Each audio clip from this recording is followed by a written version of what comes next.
And ahoy, once again, my friends, it's your friend streamer, occasional lover, Sabaton Liam, coming at you once again for the first time ever of some Call of Cthulhu tabletop edition. How are we going, my dear friends? Who have we got in the chat? We have KGamer0. Oh, jeez. As we make our way to heaven. Okay, that did not appear. Oh, Matt, thank you so much for the follow, buddy, my friend. Matt is one of the people playing with us tonight, and I don't know why that didn't pop up. There we go, that should. Primo Victoria! But we have Rick Grimes, Michael Oakes, another person playing with us tonight, and Dead Insight, and a new person, Nicola. A big ahoy to you all. I hope you're going very well. Now, this is not the first time me and my buddies have done Call of Cthulhu, but this is the first time we've streamed this, and everyone except me and Matt or Retina, I love that name, Retina, have made new characters. Me and Retina survived the last round, so our lovely DM is going to be gunning to kill us all stream, so this is going to be fun on a bun. Let me just get into the chat and we can begin. And ahoy, my dear peoples. Hi, hi. Hello, welcome to Call of Cthulhu. Ooh. Tonight's scenario is called Paper Chase. And I am your DM. Of course, you already know me. Hi! Hey, everyone, you have been contacted by Thomas Kimball of New Orleans, Louisiana. It seems that his house has been burglarized and some of his uncle's favorite books have been stolen. The mystery is a little unusual, as the uncle inexplicably disappeared without trace about a year ago. Mr. Kimball would like you to find out who stole the books, return them if possible, and discover the whereabouts of his uncle and whether he is still alive. Some of you are here because you are investigators taking on a job. Others may be friends of Mr. Kimball. Please introduce your characters and explain why you are here in New Orleans, getting involved in this investigation. I'm Ace McLeod, recently hired by... what government? I'm not a government agent. What are you on about? I'm here for some crime boss activity, and... You have been assigned to this investigation because your employers believe there's something off going on here. Yes. How about the rest of you? I'm Barnabas Cassidy.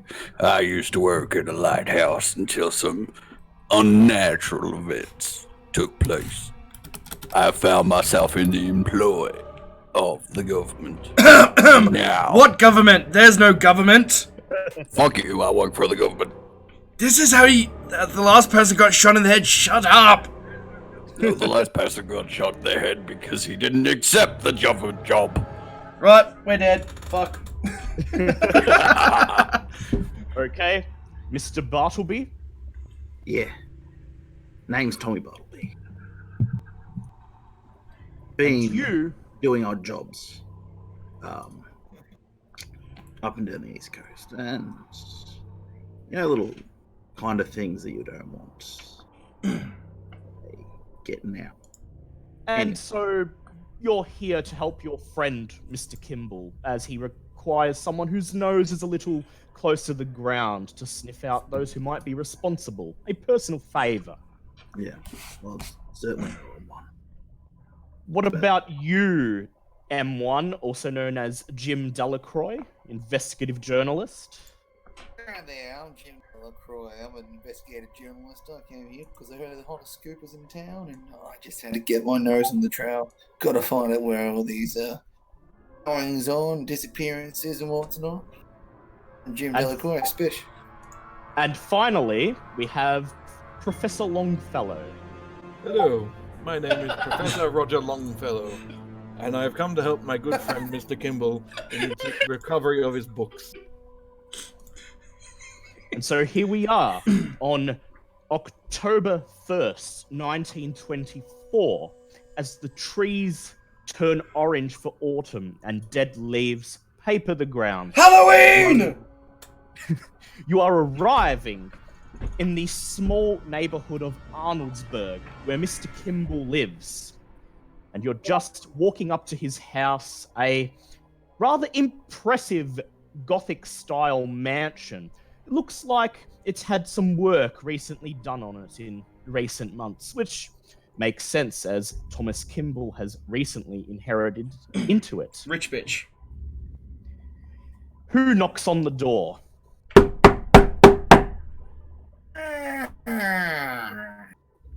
Door creaking, by the way.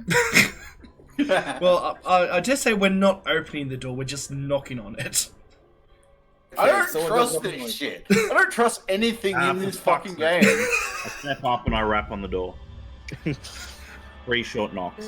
Tommy Bartleby raps on the door.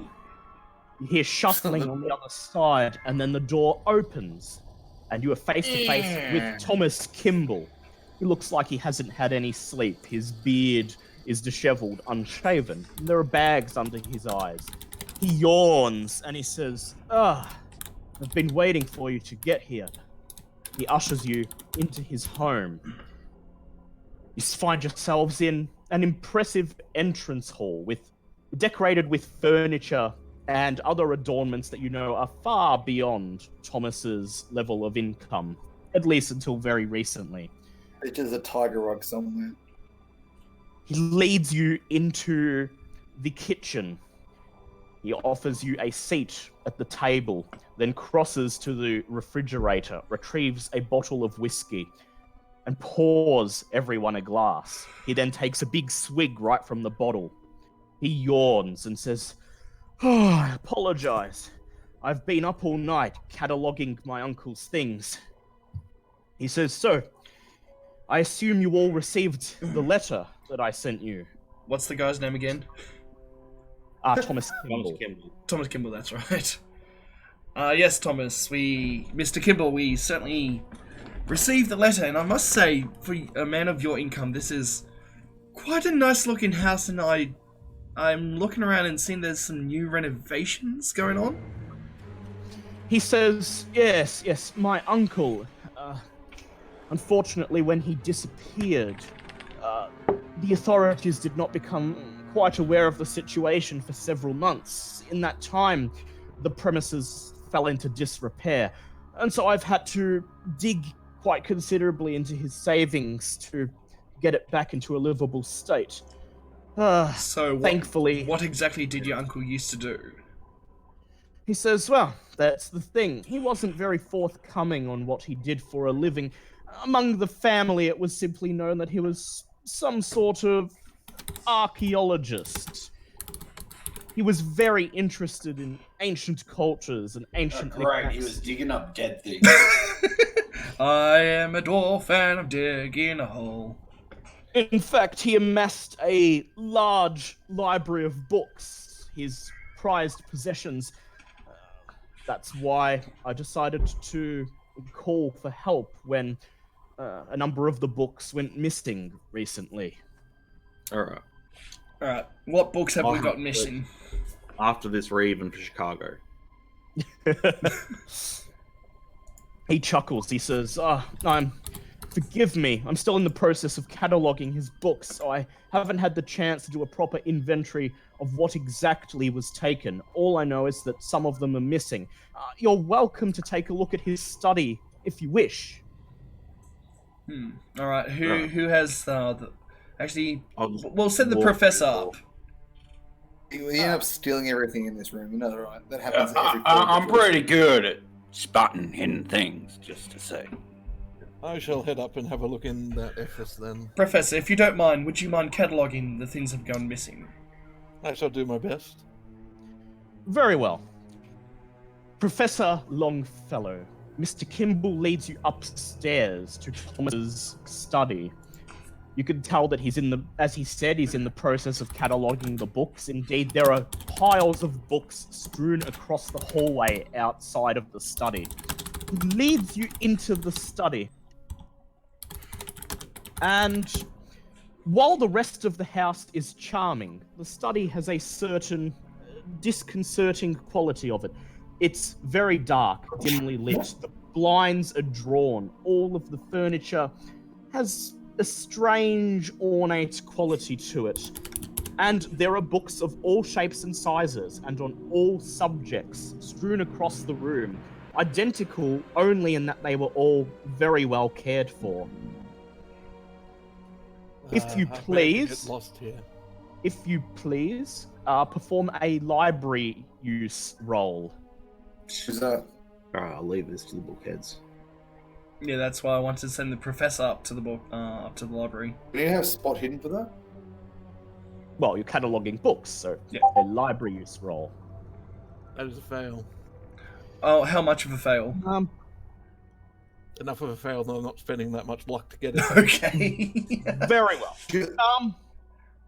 Perhaps if you stayed in the library for the entire evening, you could catalogue the books. But at such a short notice, there's far too many of them. The only thing you're able to glean is that the majority of them appear to be on the topic of history, ancient civilizations, and a scant few that appear to be on occult topics. No shit, I thought I had stuff in a cult. Alright, is Mr. Kimball up with the professor at the moment? Yes, he is. Alright, I'd like to take this chance to look around the house. Yeah, I'm gonna start casing the place. Yeah. Okay. I'm taking special notice for any locked doors or containers. Yep. I'll use spot hidden to try and help you guys out. Yep. Yeah. Anyone who's searching the house, perform a spot hidden roll. Oh, fuck, I gotta get to the Discord. That's a hard pass. Yep. And we'll see how Tom and Matt do with theirs. Roll. I am impressed by the ambition of rolling a D1000. D1000. That was me. I was a bit bored. And that's a pass. So pass from me as Yep. well. Pass from everybody. So while the professor Yep. and... Yep, pass from everybody. While the professor and Mr. Kimball are upstairs in the study, you take this chance to briefly case the house. You don't have a lot of time. They're only going to be up there for about 20 minutes. The majority of the house appears to contain nothing of note. It's well cared for. The furniture mainly comprises of expensive-looking antiques. However, you notice in the kitchen that there is a door leading down to presumably the cellar that has had a rather large padlock slapped on it. All right. Wait, you guys. Make sure. You guys spot. Make sure nobody comes around and sees what I'm about to do. Alright, who has the biggest intimidation here? I mean, apart from me, What's your intimidation at? 75. Oh, Jesus. Yeah, and what's your lock? So Yeah. you're picking the lock? Yeah, I'm picking the lock. What's your lock picking at? 71. Oh, Jesus, okay. Yeah, you beat me in both of them. Alright, I'll do my best to intimidate as well. So, me and Mr. Cassidy, will you be on... Stained watch. Yeah, we're staying watch. Okay. Yeah, I can use my listen skill. Yes, All you can. Tommy, attempt a locksmith roll.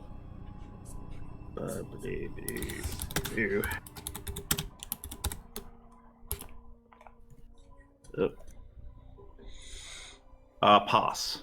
Oh, Yep. nice. Takes you about a minute. You fiddle with the lock, and eventually you hear the satisfying click as it comes loose, granting the three of you access to the cellar.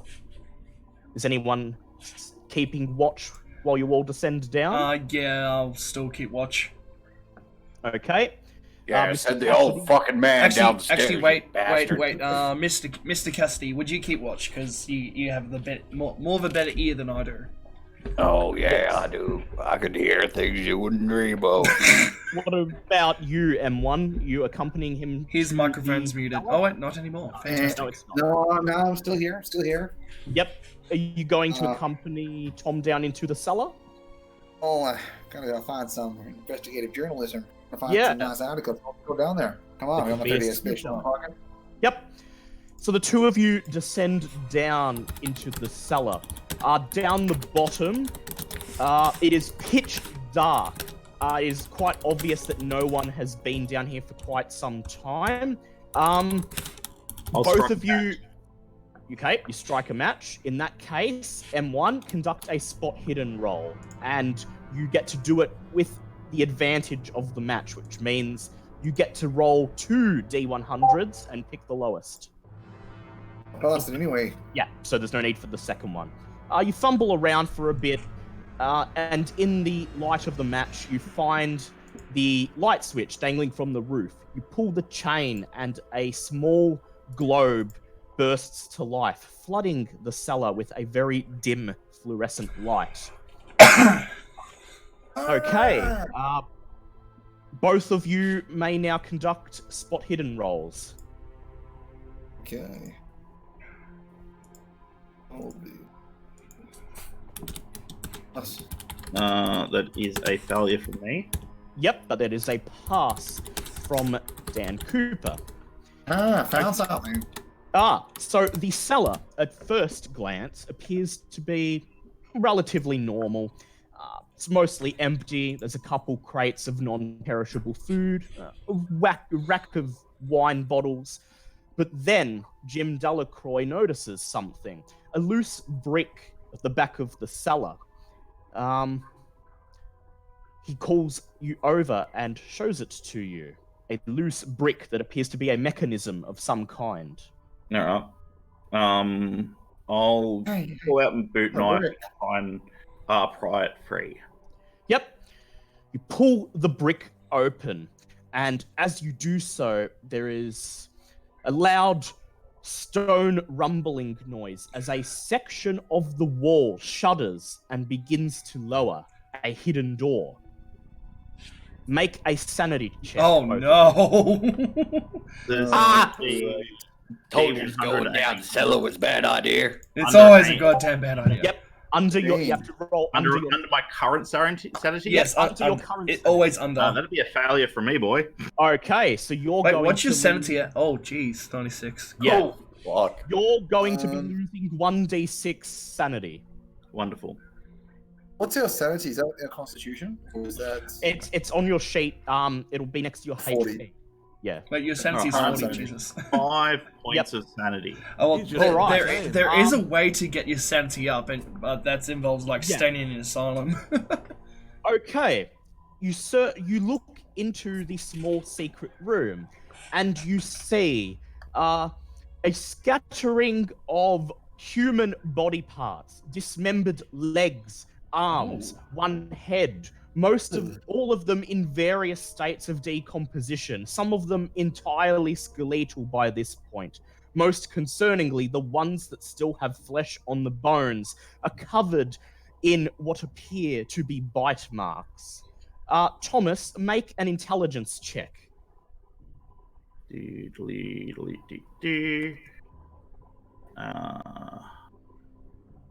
That'll be a pass. Yes. Okay. It occurs to you that you've walked into more than you may be prepared for. You immediately grab Delacroix by the scruff of his neck and scarper up the stairs and begin banging loudly on the cellar door for the others to let you out. Okay. Whoa! What's going on here? Is Open that up the the cellar noise? door. Nah, this is the sort of fucking shit you stay in. Guys, open the door. Quick, come down here. Absolute best fucking case scenario. We know somebody's fucking secret, and you know how many people it takes to keep a secret? 3. 2 of them are dead. Thomas, attempt a luck check.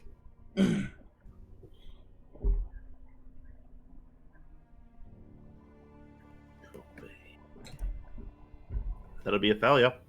Okay, upstairs, Professor, you are doing your best to try and catalogue these books, but you decide that if you really want to make headway, you're going to have to devote an entire evening to this task. You're just about to tell Kimball this when both of you hear a loud pounding coming from downstairs. Kimball says, what the hell was that? And then the both of you decide to go downstairs to check. All right. All of you who are downstairs, you are standing in the kitchen when Kimball and the professor come down the stairs. Kimball sees you all gathered at the cellar door. He frowns and he says, I'm sorry. I thought I heard somebody pounding on that door. All right. Who wants to take care of this? Who has It's not but your imagination, laddie. Yeah. I step forward and I grab, Kimball by, the front of his clothes, his shirt. I shout into his face and I'm like, look, I know I fucking owe you one for Chicago, but this goes beyond the fucking pale. Okay. Release him. Yep. Make an intimidation check. That is a high roll, but it may well just... If you've just failed, you may spend luck to bring it down to a pass, if you wish. It is a pass. Oh yes. Yes. Okay. Pass by Kimball. 2. When you throw Kimball back, he steps back and sweat begins to glisten on his face. He says, okay, Tommy, look. Advance There's no next need- menacingly. He says, okay, Tommy, look. I don't mean any trouble. No one wants trouble. It's just, when I inherited this house, I saw that the cellar was locked. I dug up the key, took a look down there, and what I found, I don't know what the fuck to make of it, okay? So I decided to lock it back up. And look, I don't know what the fuck went on down there. I don't know what shit my uncle was into, but that's why I want this solved. All right, Kimball. If Why I'm living in a- why didn't you report this? He says, would you report it? Cops are gonna be down here. They're gonna be nosing through every inch of this house, and the fortune I've inherited, snap of the fingers, they could just take it all away. Well, what have you got to hide from the police? He says, the fact that these cellars full of fucking body parts, and I don't know how they got there. All the more reason to call the police and have... I turn to my acquaintance and I go, look, there's some circles you're running. Calling the police ain't such a good fucking idea. This is one of them. So you kind of broke up for that? Yeah, he said... I said there's some circles that you run in where calling the cops ain't such a fucking bright idea. This is one of them. Yes, we are the fucking cops. I just sit down, light up a cigarette, and put my feet on the table. Just go. Kimball takes another swig of bourbon, and then he pours you each another glass, and he says, look, I'd be freaking out too if I was freaking out when I saw what was down there. Kimball, But you just- have no idea what freaking out is if you've seen the shit we've seen. He Kimball, said- what the fuck you keep it under your basement, bro? It's something you just don't avoid like that. He takes a sip, and he says, okay, look, I understand how it looks, but just hear me out. Just try and look into this situation. And if you don't get any results in a couple of days, we'll go to the cops. I look at Ace and just say to him, still I want better an than fish exclusive interview people. with you, Gifford. Much better than fish Alright. people. My arm still fucking hurts. However, if we go through with this, it's not me owing you a favor now. It's you owing me a favor. He says, fine, I owe you a favor. You figure out what's going on here, and fuck it. I'll dig into the old man's savings. I'll give you $20 each. $20 sounds like a pretty good idea, guy. I say about 40 would do it.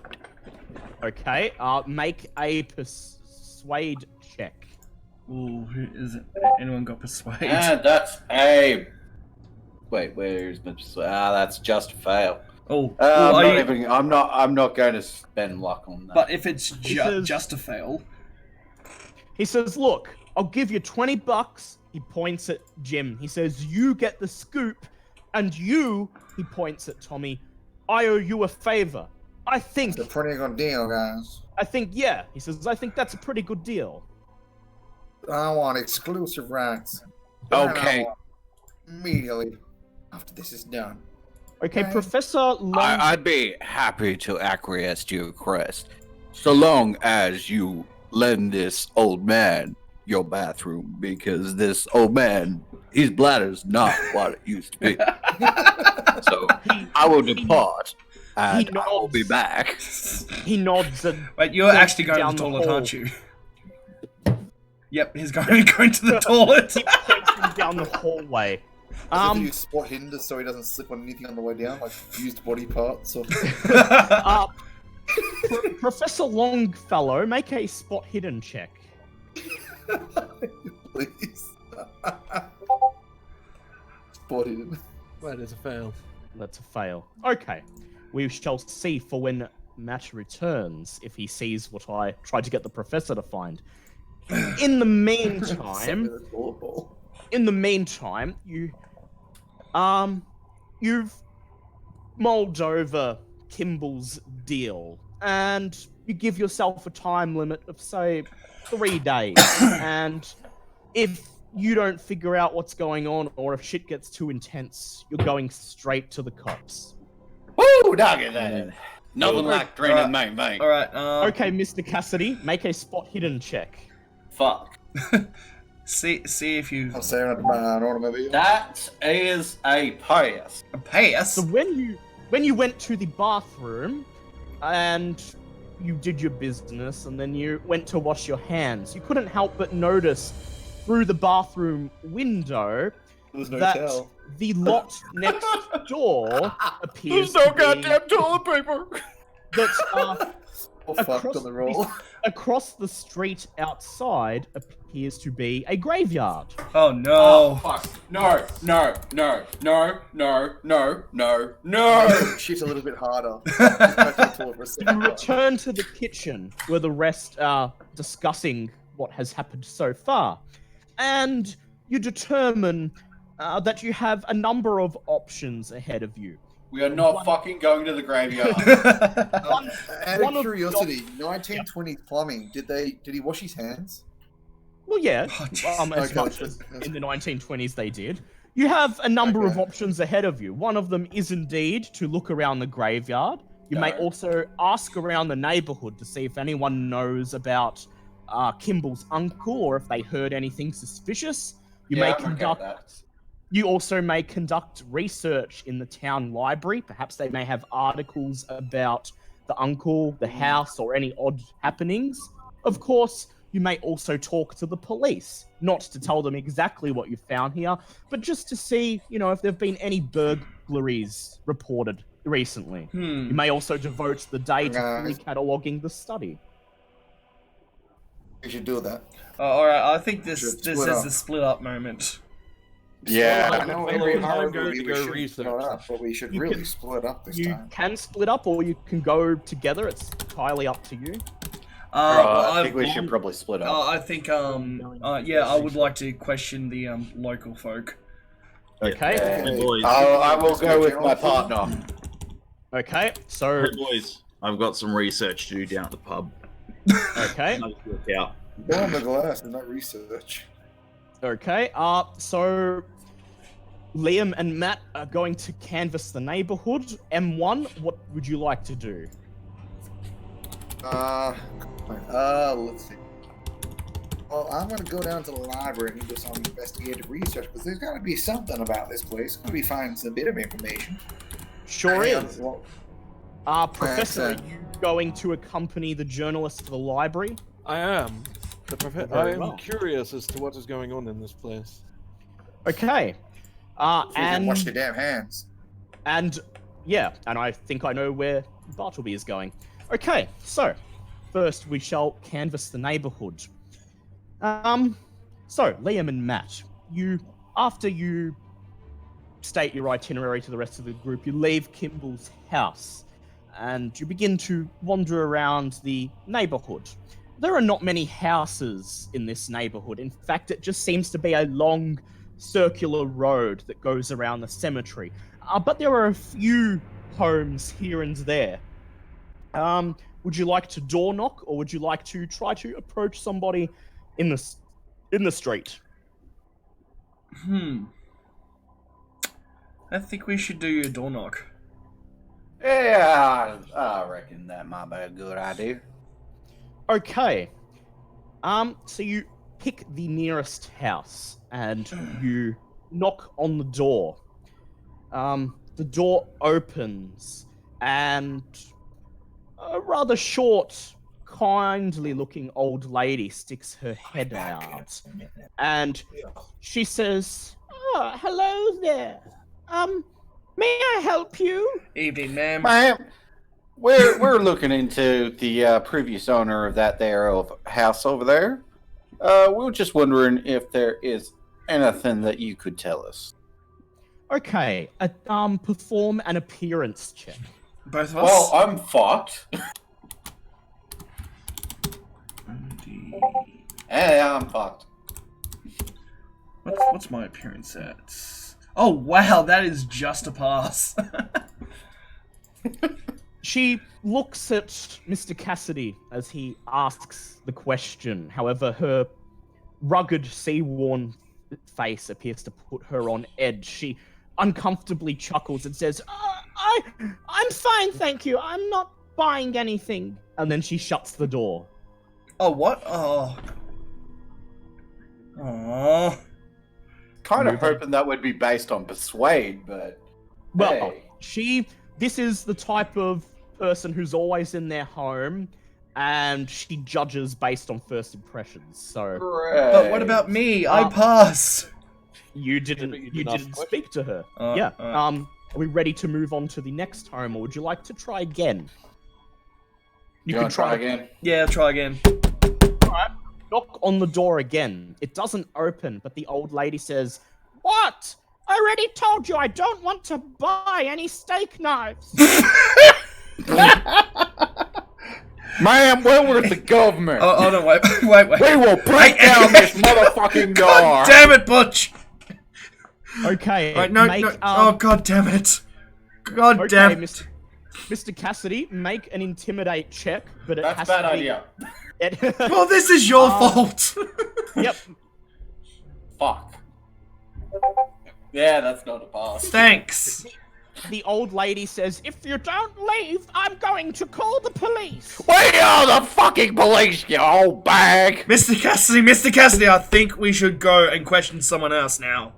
We've had enough of... lily-livered prick. She's had enough of your bullshit. Let's go. You move on to the next house, a sort of Hey guys, I'm back. Sorry. a rather ramshackle-looking shotgun home, typical southern style. You knock on the door, it opens, and a old man with a harsh-looking face and dirty clothes greets you. He says, "Yes, what is it?" Evening, sir. I am Ace McLeod, and this is my partner, Mr. Cassidy. We're with the government. And... Evening, sir. What was that? Evening, sir. Oh, you just doing an evening. And we're just going around and questioning about some goings-on with Mr. Kimball. Just a few questions. Just a few questions, if you don't mind. And we've heard about some non-savory things going on, and we just want to know if you've seen anything. Okay, attempt a persuade check. Jesus, I don't do... Okay, if I don't have persuade in my skills, what do I base Do you it off? have charm? Do you have charm? No. Charm's base value is half your appearance. It's equal to your appearance, so you may attempt to roll that if you wish. Alright, because I don't have any persuade. Oh, damn it. I forgot to put the space. Yeah, there's space. Oh, that's a hard pass. The The old man says, yeah, you mean old man Kimball's house, across from the graveyard, right? Indeed, sir. Yes. He says, yeah, well, I've lived here for a long time, and I remember seeing Mr. Kimball quite often. We didn't know each other, not personally, but I knew his name and face. Most days, he could be seen walking over to the cemetery with a book under his arm. Forever reading, he was. He then scratches his head and says, didn't he pass away thinking about it? I believe his nephew inherited the house. Yes, sir. We've just come from his nephew's house, and indeed he has passed away. And we've been assigned to a case, and we're just trying to get to the bottom of it, sir. He says, well, he seemed agreeable enough. Always had a book in his hand. Always had his face in a book. Sir, do you know what look- type of book it was? He says, I didn't have time to read, but he must have been a highly educated man. He was, with the amount he was reading. One time when I was visiting a neighbor and I saw him right there in the graveyard. He was perched on one of the headstones, leaning back like it was a lounge chair, just had his nose in some book. Do you know what the book looked like? Like any says- key says- features to it, color, engravings. I can't say for sure. Black leather, quite thick. Weird symbols on the cover. I remember that. All right, thank you, sir. Is there anything else of note you can tell us? Anything would be of help. He says, well, he leans in and he lowers his voice and he says, word to the wise, I'd recommend that you give up this case while you can. See, this neighborhood and this graveyard, well, let's just say that locals tend to avoid the place, and it wouldn't be the first time someone in this area has vanished without a trace.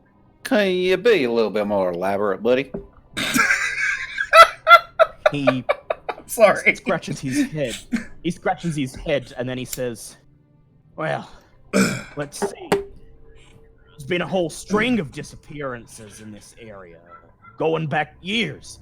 Off the top of my head, I wouldn't be able to name any of them, but, well, look at any old newspapers or ask down at the police station, and, well, they'll tell you tales that'll make your hair stand on end. All right, thank you very much, sir. You've been a fantastic help, and We appreciate your help, sir. and just as a gesture of like helping us out, I throw him $1. He takes the $1 and he looks happy because he's probably going to buy him a couple of drinks at the bar. He smiles and tips an imaginary hat to you and then shuts the door. Meanwhile, over at the library, Jim and the professor have arrived at the Arnoldsburg Public Library. The library is almost entirely bathed in shadow. The gardens surrounding it harbor large, very tall oak trees that seemingly bathe the entire lot in darkness. Indeed, as you enter the library, you find it to be dimly lit inside. Very little natural sunlight comes through the windows, and the reading desks are lit with small oil lamps. A kindly-looking middle-aged woman is pushing a trolley laden with books as you enter. She notices you, and she says, "Ah, well, I'll be. Not many people come to the library these days." Ashamed to hear that, good lady. I am looking to do some research on the history of this place. Might you be able to direct me to the correct section? She says, well, I can think of 2 places, she says, as she leads you through the library. She says, well, we have our history section here, although that's mainly about the city in general. What you'd probably be looking for, she thinks for a moment, and then points to a door across the reading hall. And she says, well, that'll be our newspaper archives. Oh, guys, this is right on my alley. Let's do this, guys. So, what would you like to do? I think we should go and have a look at some of these old newspapers and investigate and really go see what's happened in this little eerie town of this. Well, Nice. Mr. Bartleby, if you'd like to go to that, I might look into the general history and see if there's Wait, anything isn't hidden Bartleby there. in the pub? No. Sorry, Mr. wrong one. My Delacroix apologies. is talking to. Just discovered teleportation. That Yeah. I where's wish. it go? Sorry, Okay. Mr. Delacroix, if you wish to go look at the newspapers, I'll do the research into the history of this place. Yep. Okay, so, Professor, perform a library use check. And the answer is yes, I'm still in the pub. Yep. Good Why are choice. you in the I wish I pub? was at the pub. Roll to see if I'm getting drunk. I'm doing research. Yep. Is that a pass or a wow. fail? Fail. Fail. They've compiled hundreds of books here about the city of New Orleans in general, but only a very small section on the suburb of Arnoldsburg. Just the same, you pick a book that looks promising and you take it over to one of the reading desks. Perform an intelligence check. Fail. Yep. You flip through the book. It's mostly information about various politicians, city councils. Nothing in particular about Mr. Kimball or his house. However, you do find a section on the graveyard after looking at the book for a reasonably long time. You find this passage right at the back about the graveyard, where it states that the graveyard was one of the first things to be christened in the suburb, and that there are many urban legends going back decades. A particularly notable one being that there are a series of catacombs underneath the graveyard. Oh, hell no. I don't want to do this. No, let's go back to D&D. Meanwhile, Mr. Delacroix, perform a library use check of your own. Every year, why can't I just use my damn card? Oh, okie dokie. Oh, 100. Ooh, 71. Is that a pass or a fail for you? Library use. Let me pick a Rooney. I don't think I have library use, so that means it'd be. Oh no, I've got a 70. Oh my god. You've got a 70. Would you like to spend 1 point of luck to do make it. it a pass? Yep. Okay. Yeah, let's do it. While the professor spends about an hour finding that piece of information in the book, you go through the library archives, spend about 10 minutes, and you go through about the last, say, 10 years worth of newspapers. And you find an article dated over 10 years ago, which concerns the alleged sighting of a band of people, apparently unclothed, cavorting in the cemetery next to the Kimball house. The town constable was summoned, and the cemetery was searched, but no sign of the strangers was ever found, though misshapen footprints gave mute evidence of their presence. A full investigation is promised in the following issue of the newspaper. But when you procure this issue, there is a notice on the front from the newspaper stating that the planned article has been withdrawn at the request of the courts. If you wish to read this article, you'll likely have to go directly to the newspaper office. I think I have an idea, guys. Is there anything else you two would like to do in the library? Yes, after I find out about the catacombs, like to go and ask the lady in charge of the library if I have any maps on record for the city. She says, "Oh, maps. Oh, yes, they should be around here somewhere." And she gives you a specific part of the library to check. So now you conduct a library use check, but you have advantage, which means you roll 2 D100s and you take the lowest.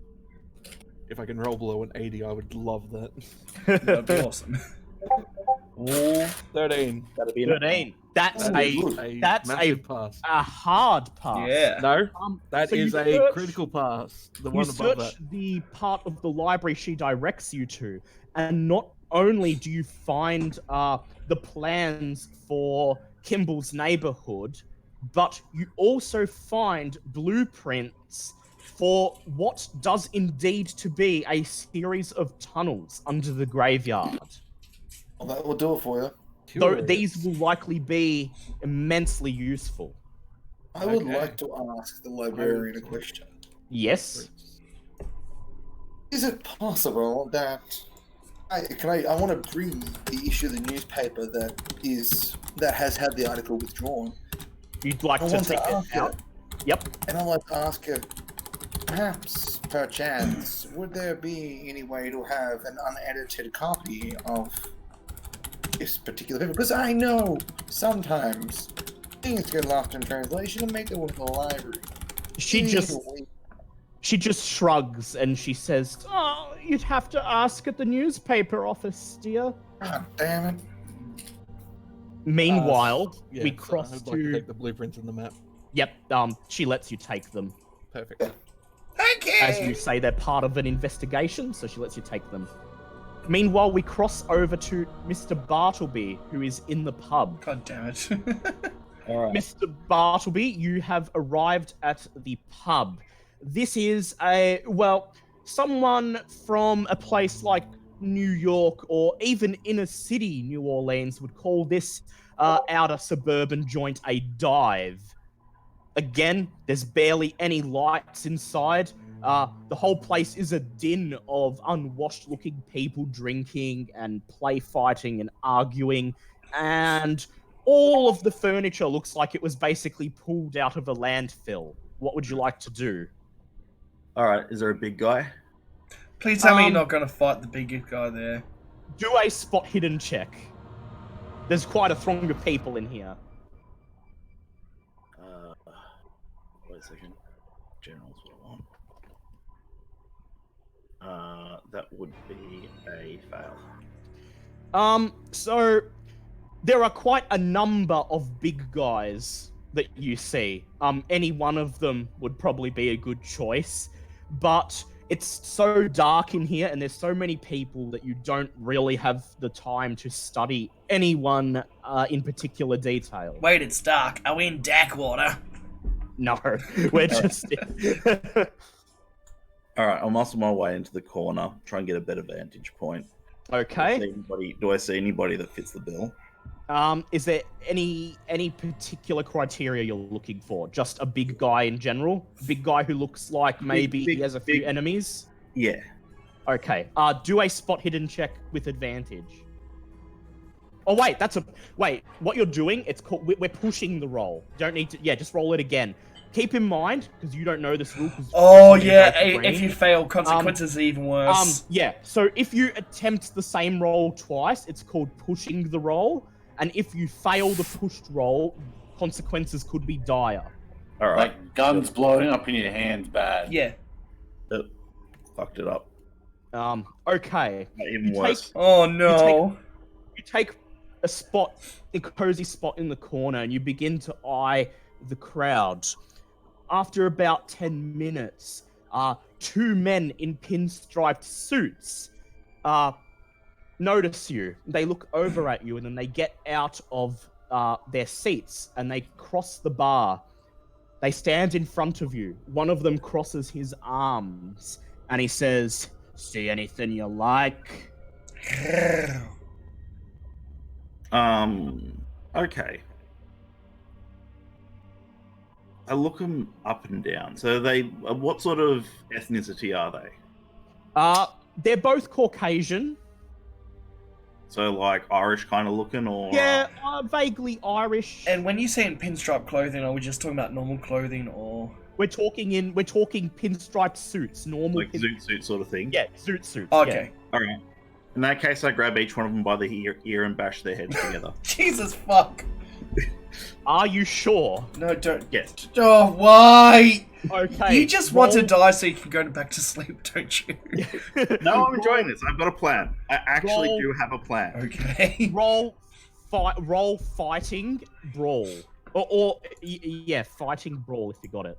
That would Right. be a fail. But Would you like? Can I? Would push you the like roll? to? Would you like to push the roll? Okay. Yes, I would. Justify pushing Fucking the roll. blood is gonna be dead. Justify your push. Because I know if I fuck this up, I'm probably going to go on a one-way trip to the mall. I'm giving it everything I fucking got. I hope they have concrete shoes your size. Yeah. Yep. Oh! Not failed. Oh, Okay. no. I'm sorry, gentlemen. It's been a good night, but it looks Okay. like the dice gods were not in my favor. You go to grab them by the scruff and slam them together. One of them sees your hand coming and he steps backwards. The other one looks at you, quite angry, and forcibly pulls you off him, throwing you to the floor. You take no damage. Then the one who stepped away reaches into his coat. Oh, and no. He pulls out a gun and he points it at you and he says, "Out back." All right. Come on, talk your way out of this shit. Come on, do something. We can't lose someone this early. I step up and put my hands on my head. Can I try and sort of, as I put my hands behind my back, try and reach up my coat? Okay, perform a stealth check. All right, I pass. Yes. Okay, while they're escorting you out of the bar, you stealthily reach your hand inside your coat and grab... I'm looking to wrap my fingers around my snub nose 38. Yes, you reach your hand in and you wrap your fingers around the handle of your gun. What do you do now?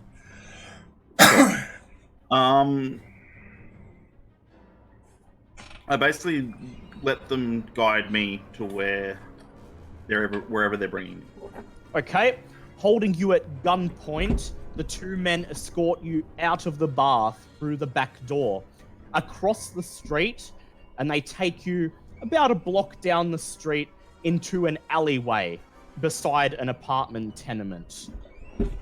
The one with the gun points with his gun, motioning for you to go into the alleyway. I'll go into the alleyway. Okay.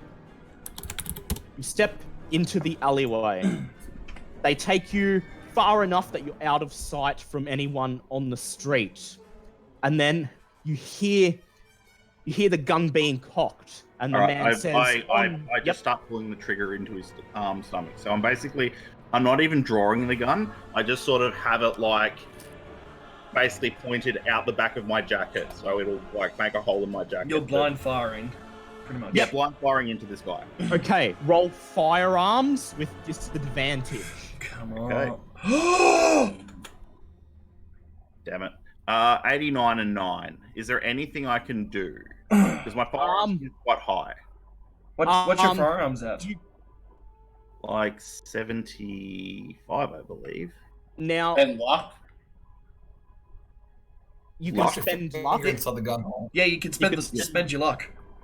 Yeah, I'll spend my luck. Okay, so that will be 13 points of luck. Cool. How many points do I have? This mechanic isn't in Delta Green. Does it not say on the sheet how much luck you've got? So then we'll determine it now. It's 3d6 times 5. 3d6 times 5. Yeah. Or you can just say a 50, because that's what a Delta Green character will have. Sure, 50. Alright. Okay.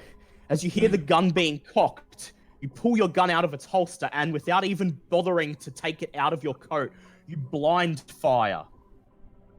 The men are not. The man with the gun is not expecting this, and you hit him square in center of mass. Roll 1d10 for damage. Control V. Let's take a 0 off that. It'll be 6. 6. Okay. He falls to the ground, shrieking in pain, but doesn't appear to be dead. As he falls down, he blindly fires his gun in your direction. Do you scramble for cover? Yes. Okay, you scramble for cover behind a nearby dumpster. Make a dodge roll. Pass. Hard pass. Yes. Pass. Yep. The man fires his gun blindly, but misses as you throw yourself behind a nearby dumpster. Oh shit, Johnny! Says the other man. Reaches into his coat, pulls out a 38 revolver. Alright, sorry to interrupt, but is this anywhere near the street where me and Cassidy are? No, unfortunately. Okay. Unfortunately. Otherwise, you could come in and help. Yeah. Okay, he pulls out his gun, and he fires at you. However, he can't hit you because you're behind the dumpster. Okay, your turn. What do you do? I'll take another shot at... I'll take the shot at the guy that's up. Alright, roll firearms. Ooh, 13. very nice. That's a critical pass. He'll still roll his dodge because he can still get an extreme pass, which he 0-2. That's a critical pass. Oh shit! Okay. He immediately throws himself into the alcove of the apartment tenement's back door. Roll 1d10, but halve it.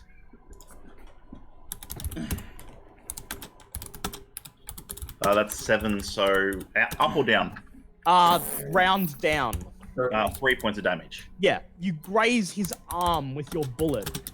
Fucking hell, he says. He hangs his gun out of the corner and blindly fires at you.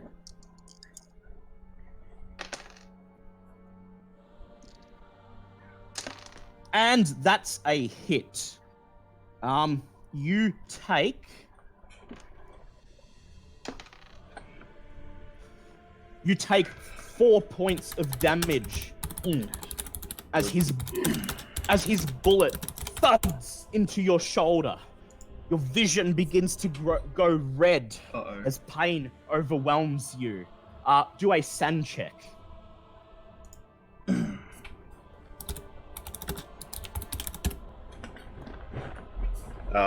Pass. Okay, your turn. What do you wish to do? The guy that's still up, I'll take another pot shot at him. Yep. Okay. He's behind cover, so you have to roll with disadvantage. Alright.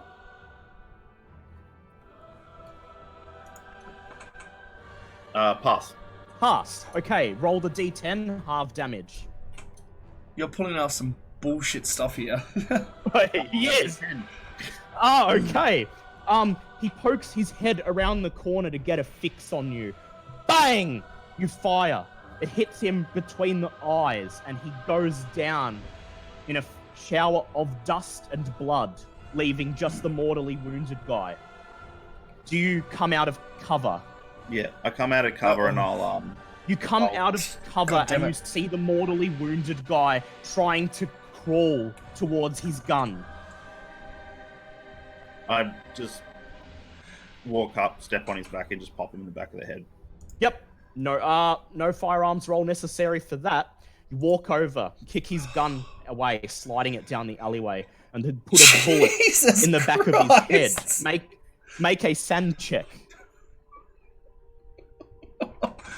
Pass. Pass. You've killed people before. This doesn't faze you in the slightest. World War One. Yeah. So sure, what do you do now? Take the money. Take the money. Yeah. Oh no. First things first. I frisk him down to see if there's anything they have. I empty the remaining shells out of their guns, put them in my pocket, and yeah, I'll just take their wallets actually. Yep, you take their wallets. Make a Constitution check. That is. Let's see if that's a pass or a fail. I do not know. No, that's fail.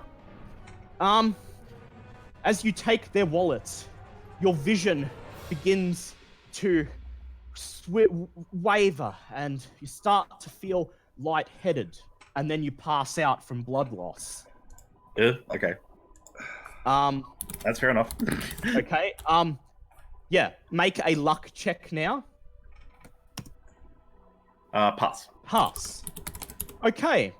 We swap back over to the professor and Jim Delacroix, Mr. Professor. who are just leaving the library. By sheer luck, the library happens to be about a block from where the gunfight is happening. And as you leave the library, you hear several gunshots coming from the corridor, coming from the alleyway at the corner of the next block. I'm just gonna I'll just get myself ready. Yep, while I you're gonna cock my grab your 30th gun out. special in my rock pocket. Yep. Just leave it in there. Guys, quickly, we gotta get down to the scene. I've got to get the latest scoop. Come on, let's go. What about you, Very well. Professor? Let us go check this out. I won't Go, draw my let's weapon go. now. You run I'm gonna run down. like this. You run down the block. The gunfire continues a couple more times, and then it stops. When you reach the alleyway, make a sand check, both of you. Right, you go first, Professor. Pass. No, nice. That's a hard pass. Yeah, that's a hard pass. Whoops, wrong. Yeah, That's thank definitely God for not that. I a haven't rolled below 80 so far. Who have got 632? Possible. 31. Yeah, that's a pass. You see in the alleyway 2 men in pinstriped suits. They have clearly been shot in the head.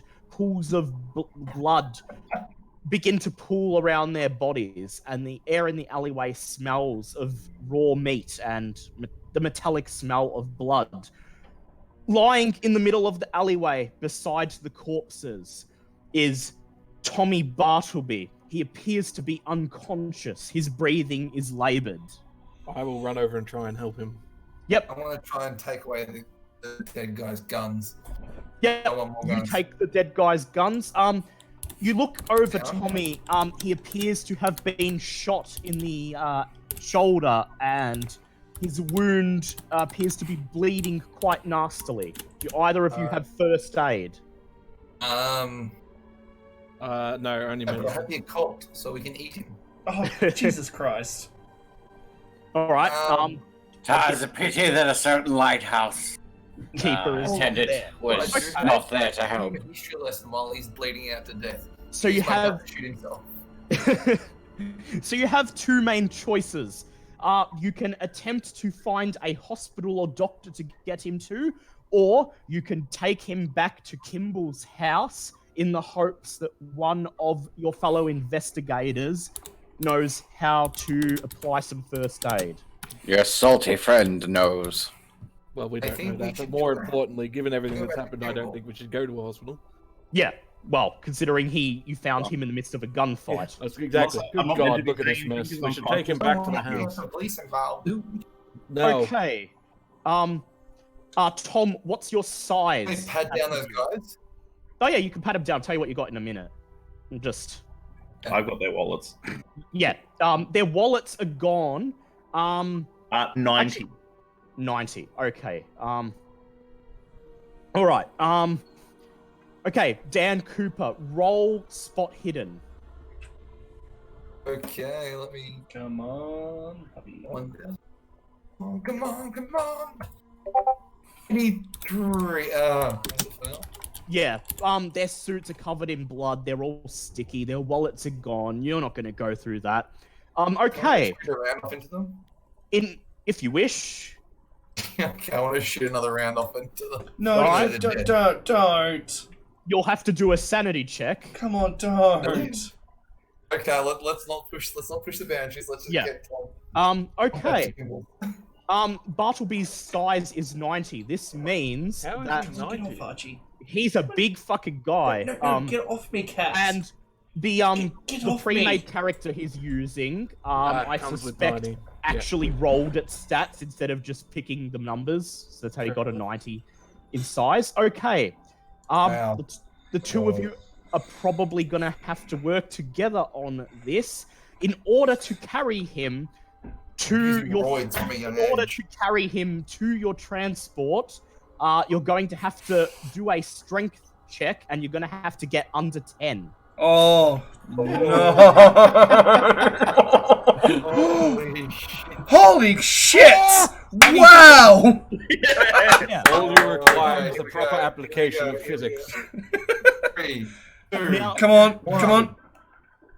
Oh my fucking god! Now, Bartleby Bartleby. doesn't really look his size. His suit makes him look a bit smaller than he actually is.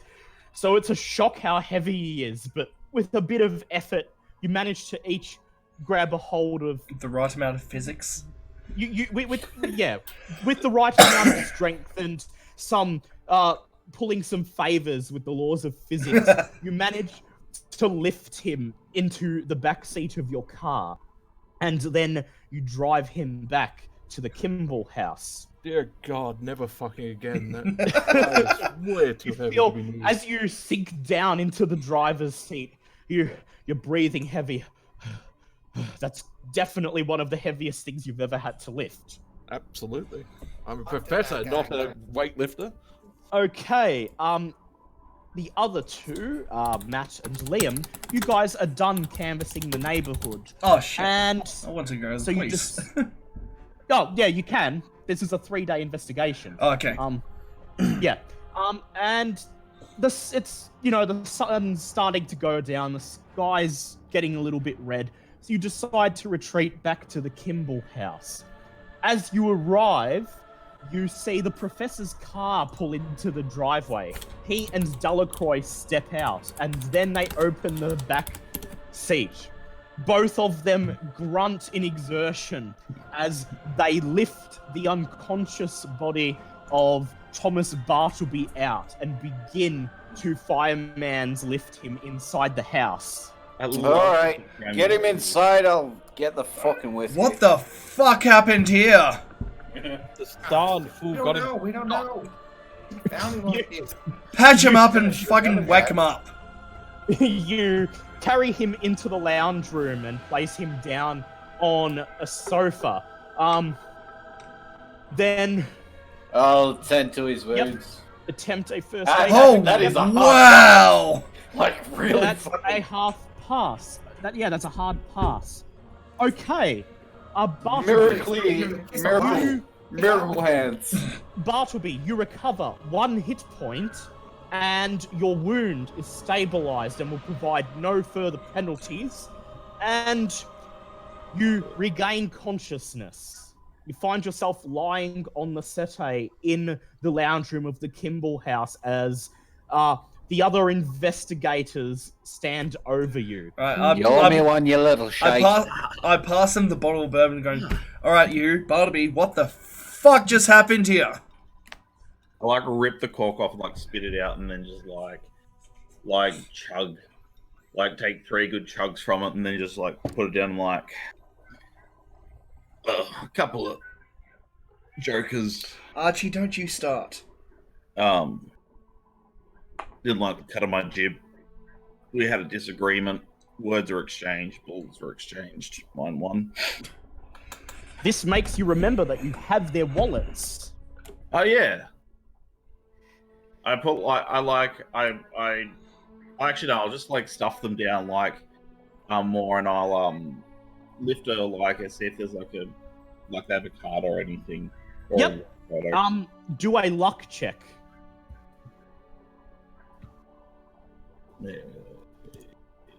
Nope. Yeah, aside from the money, there was nothing. These guys weren't even carrying a license. No. This lead turned into a dead end. Alright, Yep. Do you share your embarrassment with the rest of with the other investigators? Yeah, as far as I know, I just fucking killed 2 people in cold blood. That's okay. All right. Well, Mr. Bartleby is licking his wounds. I'd like to go up to the library and look around Go up for to this the study? this black book, and I take the professor with me. I relay all the information that we've gained. May as well take Delacroix with you. He's good at library use. Yes. I'm gonna go investigate the bedroom. Very well. No, Need to see if there's any butt plugs. Cassidy, you stay with Bartleby. Fuck When that. When you enter the study, you find Mr. Kimball up there. He's made a little bit of progress on cataloguing the books. He nods as you enter. He says, I heard your cars pull up.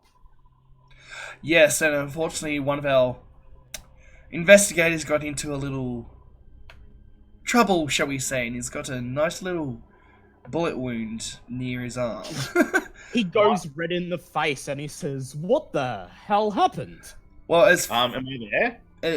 No, you're still downstairs. you're downstairs. As far as we know, he got into a scuffle with 2 unsavory characters, but and that's all we know as of yet. He mutters. He shakes his head and mutters under his breath, what was my uncle into? Okay. Yes, sure. Speaking of your uncle, me and Mr. Cassidy, my partner here. Well, actually, no, he's downstairs again. Me and Mr. Cassidy. No. I'm upstairs investigating the bedroom. We have questioned a few of the townspeople, and we've come across some information, a little lead, if you will.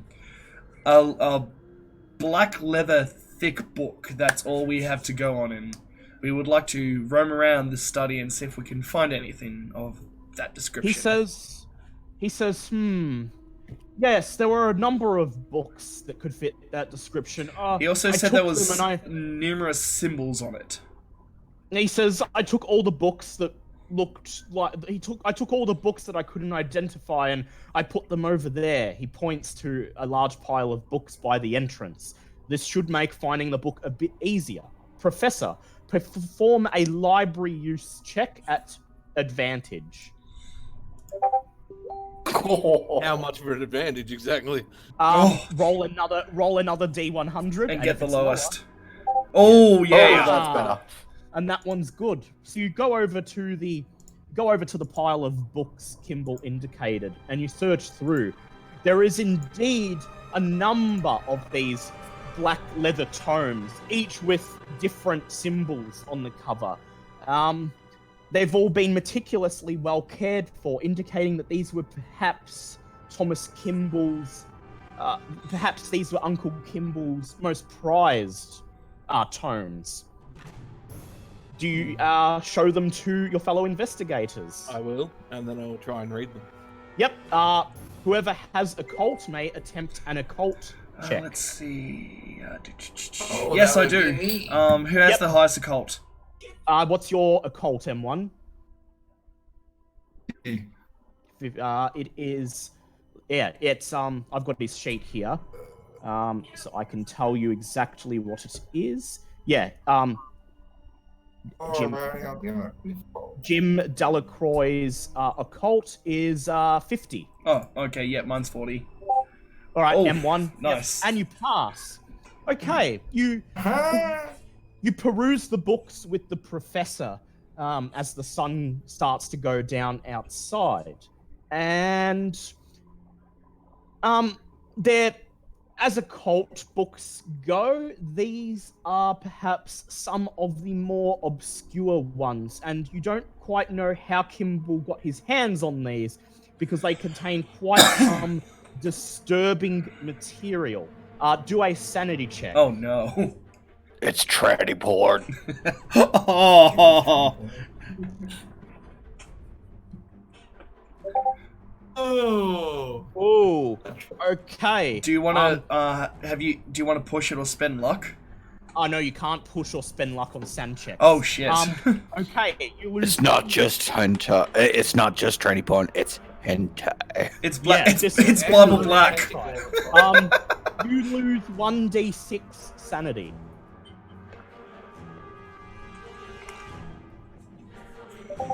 4. However, you also gain 5 points in the Cthulhu Mythos skill. What, I actually don't lose anything? You look through the books. The majority of them appear to be God, the music's making this so tense. mainly satanical and occult writings about the underworld, denizens of the underworld, and the gods that administrate them. One of the books, however, contains something that is particularly disturbing. It includes a ritual and some lore surrounding the ritual that indicate that one who feeds upon human flesh for a significant amount of time may be inducted into the ranks of the underworld. Hot dicks in my mouth. God damn. This perhaps explains the presence of the body parts in the cellar. I don't intend to join them. But that sounds like a front page scoop to me. It was a good scoop in either case. That Liam, was a scoop. yep, and don't forget that you now have 5 points in Cthulhu Mythos skill. Liam, Yes. attempt a spot hidden check.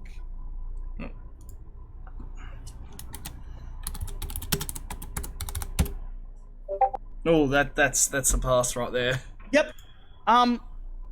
After looking over the occult books with Delacroix and the professor, you begin to go through Kimball's reading desk, and you locate underneath the desk what appears to be a secret compartment. But when you try to open it, it won't open. It appears to be locked.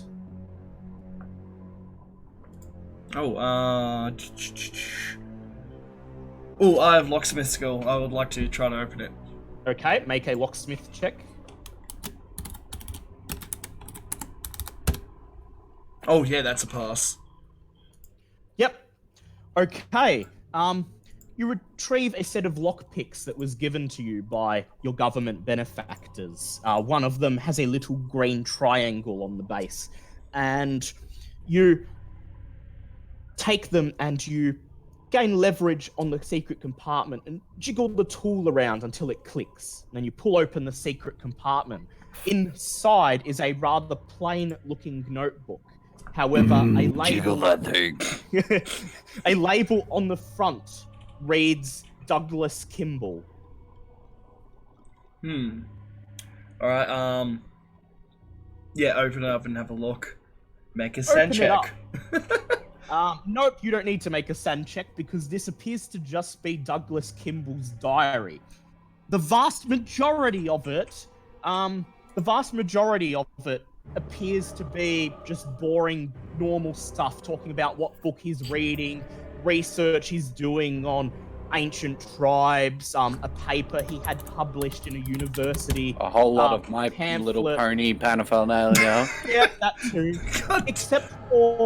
Except for a couple of the entries from the past year, which explain that one night while he's doing his usual reading in his favorite spot in the graveyard, he hears noises from a nearby mausoleum. He decides to check, and he meets what he describes as a cloven-footed creature.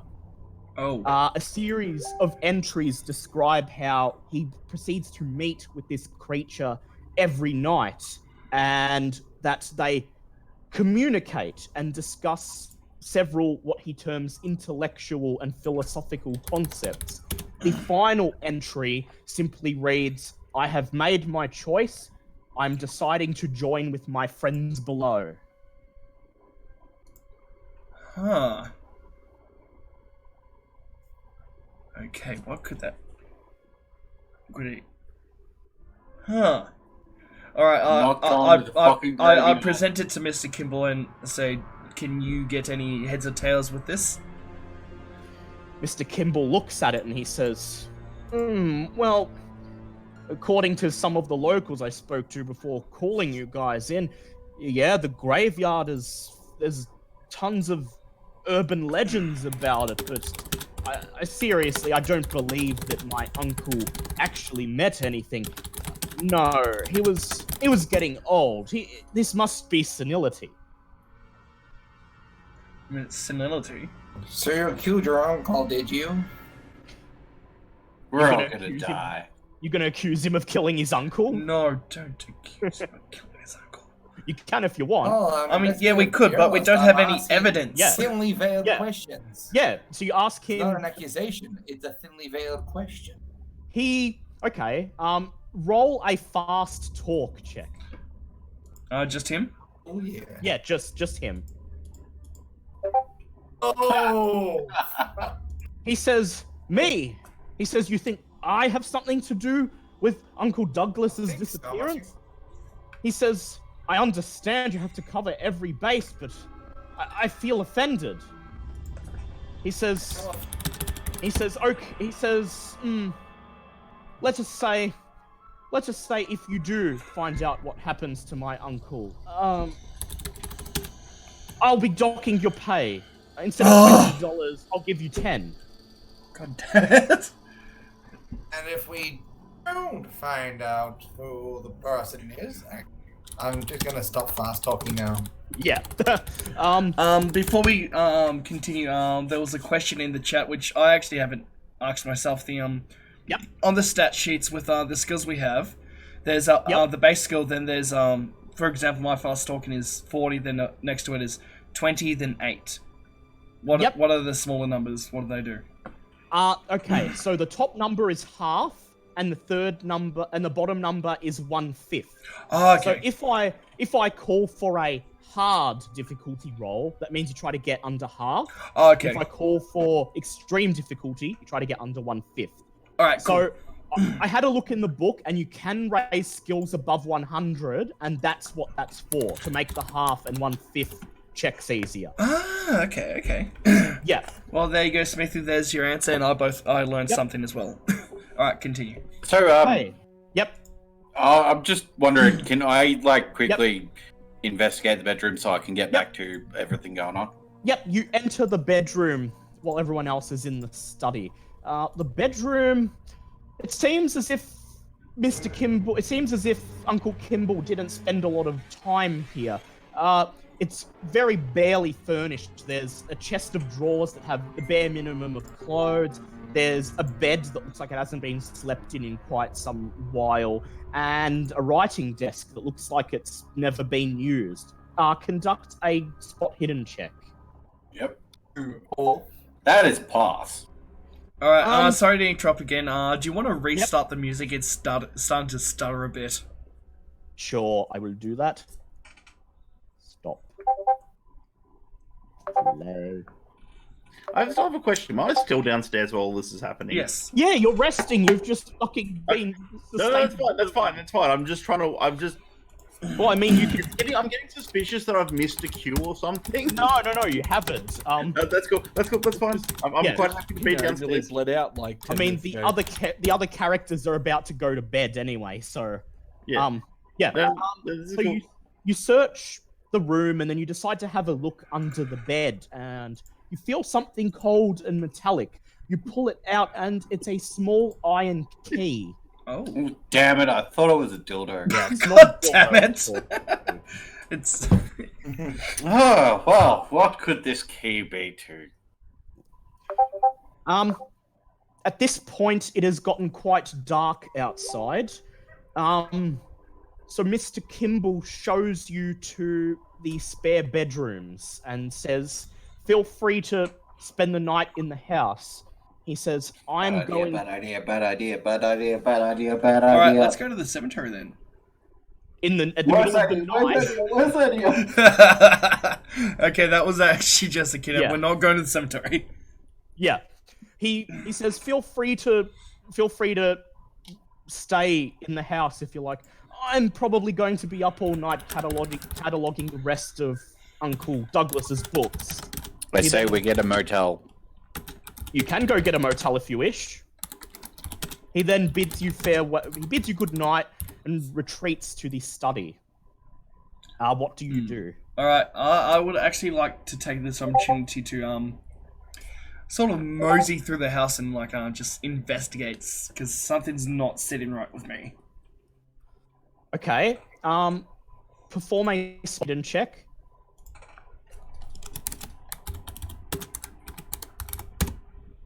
Oh yeah, that's a pass. Actually, wait. Okay. Yep, that is a pass. Okay, so you take a look around the house, and aside from the grisliness in the cellar and the odd books, there doesn't appear to be anything suspicious. However, you do note that the house looks like it doesn't look lived in. It looks as if that Uncle Kimball did not spend much time here when he lived here. The only signs of habitation are from Mr. Kimball, who only recently moved in. Alright, okay, who here has the highest stealth? Well, actually, I'm not there. Well, yeah, they've come down, they've searched Yeah, the we're all house, together now. We're all together now. Oh, Yeah. okay, cool. So Yeah. who here has the highest stealth? Probably I. Weird. Alright, because what I'm thinking is, because I'm still not trusting Kimball, do you want to peer through his keyhole and see if you see anything? I mean, this could either go great or, if you roll bad, really bad. Sure. It's gonna go real bad. All right. So would you wish to do that, Tom? Yeah. I'll Okay. do Can do a stealth check. Stealth check. Stealth check.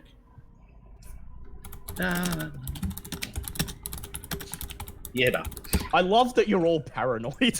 Yeah. Yeah. Wait, what's your stealth at? Like Not 65. 91. Yeah, he's not going to spend that. Would you like Yep. to push it? Yep. If So, you pushing gives if me you- a slightly better than average chance of passing horrible consequences of fail. well, not always horrible, but if something dodgy is going on, then something horrible likely will happen. Alright. It could just be that Kimball catches you and comes out and asks what you're doing. Okay, I will push my luck. Okay, go ahead and push it. Oh! Oh! You creep up to the study door. Just... Ow! My face! You're still feeling a bit woozy from the pain, and so you end up scuffing your feet on the wooden floor as you approach the door. Mr. Kimball opens the study door, and he comes out, his arms laden in books. He looks at you, his eyes narrow, and he says, "Now, what would you be doing out there in the hallway, sneaking around like that, Tommy?" Sneaking? If it's sneaking, So it it's would gone. hurt me. I'm just a bit woozy from the... I just come up behind him. Sorry, Mr. Kimball. As he said, he's still a bit woozy, and we're just trying to guide him to the bathroom. And as you can see, is very injured, so he's quite clumsy. Okay. Whichever of you two has the highest fast talk, attempt to fast talk. What's your fast talk? For 5. 5? 5. 5. Okay, I've got 40. You do Yeah, it. 'cause if you don't have it as a skill, then Ooh, it's can I half your, it's half your appearance. Alright, You can push it. yeah, I'm gonna try to push it. No. Yep. Come on. Yes! Kimball shakes his head and he shrugs and he says, "Okay, whatever. Just your journalist friend asked me if I killed my uncle, and now Tommy is sneaking What? And now Tommy's sneaking around in the middle of the night." He says, "Look, just whatever's going on." Wait. Nobody's actually told me. What did she say? Oh yeah, that's right. Yeah, our journalist friend, accused Mr. Kimball of killing his uncle. Oh, wait for you to say, well, did you? I mean, like, you know, That's it. after You're only going to get half after out of what that. happened in Chicago, you know, I don't really blame her, but Kimball I mean, says, did you? "Kimball says, okay, look, I mean, look, no judgment. Like, literally no judgment. You should have seen what the shit I've been doing tonight. Kimball says, okay, look, don't take this the wrong way, but maybe you guys should rent a motel room tonight. All right. Look, we've known each other how long? Like, Oh my god, what the hell's going on? Who's doing that? It's M1. Why? Okay. It is excellent. Okay, what do you wish to do now? Okay. can we at least leave the bookworm? Matt, stop! For the love of God! No, it's not M1. All right. I'd like to just push. Bartleby. Oh my God, Matt! I swear to God! I swear to God! Okay, I'll stop now. Okay, as you can see, Bartleby is in not the best of shape to move yet, so I do recommend we still leave him here. Is there an upstairs bedroom we can put him in for the night? So he's not clumsily going up and down the stairs. Kimball says, okay, look. Alright, Tommy can stay here. He points you towards his uncle's bedroom. He says, but the rest of you should look for a motel room. Alright, fair I'm enough. happy with that. I'm very, very happy with that. Sometimes out of 10, spooky things happen in unhaunted houses. Are you gonna try to... Yeah, are you guys happy with that arrangement? Yep. I'm happy with that arrangement. Yep. Okay. Yep, Okay. yep. I'd also No doubt. I'd also like to take this opportunity because as he said, Bartleby could stay in his uncle's bedroom. I'd Yes. just like to say, we'll gladly stay in a hotel. I'm just gonna help Bartleby get set up if you can just point us to the correct bedroom. He nods and he points you down the hall to the master bedroom, which is where Mr. Cassidy has found the iron key. Oh, okay, that's where it was. Damn it. Yep. Oh. You Didn't help find any Bartleby. butt plugs, no. Goddamn key. Okay, so what could the master key be for? See, a clue. All the doors. Little master Yeah, key. all the doors. Bartleby will have all night to actually search the house. Yeah, we do. So, Cassidy. Well, you don't, but Bartleby does. Yeah, no, I was saying Bartleby could. Yeah. Are we with? Is the rest of the guys with us at the moment? Yes. Okay. yes. I've just whispered to Cassidy to pass me the key, and I sneakily passed to Bartleby. Yep. Here you go. It's not quite a butt plug, but it'll do the job. Damn it.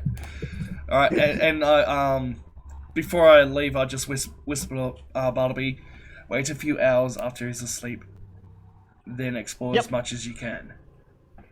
Try not to use all my lube. And with that, I guess You leave. we bid adieu, and we'll come back first thing tomorrow after some more investigation, and we leave and go book a hotel. Okay, Liam, do a One at the credit. front. Yep, you're with them too. Liam, do a credit rating roll. 100. That's 59, and what's my credit rating at? It 41. should be- Yeah, 41. Okay, so you managed to locate a hotel that's not vacant, but it's going to cost $10. It's going to cost $10 each for the night. I think me and Mr. Cassidy can afford that. Yeah, Flex. try and persuade 10 the bucks. manager to give us a Remember, good deal. 19, 20, $10 isn't like 2010. Yeah. Yeah. 2020, Like, $10. because the hotel is booked out, the proprietor's basically forcing you to book like a month Months of the room. Yeah, So, if that's the case, then we have a room for an entire month. yeah. All right, I'm happy with Can, that. as I said before, can I persuade the manager Yeah, to you give can, us a group deal? you can attempt a persuade check. That's a pass. Okay, you get offered the room for a month for $8, which is just under your spending limit, which means none of you lose money. Oh, fantastic! Yay. Good, good work, So, Cassidy. to give you an idea, $10 is $130. Yeah, yeah. So they've rented like a room for a month. Okay, we switch over to Bartleby. who is spending the night in the Kimball house. All right, before we continue, I'm just gonna go quickly the turret. The toilet. The turret. Okay, Bartleby. Do you get a couple? Do you decide to just stay up and wait, or do you try to get some sleep? While you wait for Kimball to. I'll get a brief kipper. Okay. Make a Constitution check. I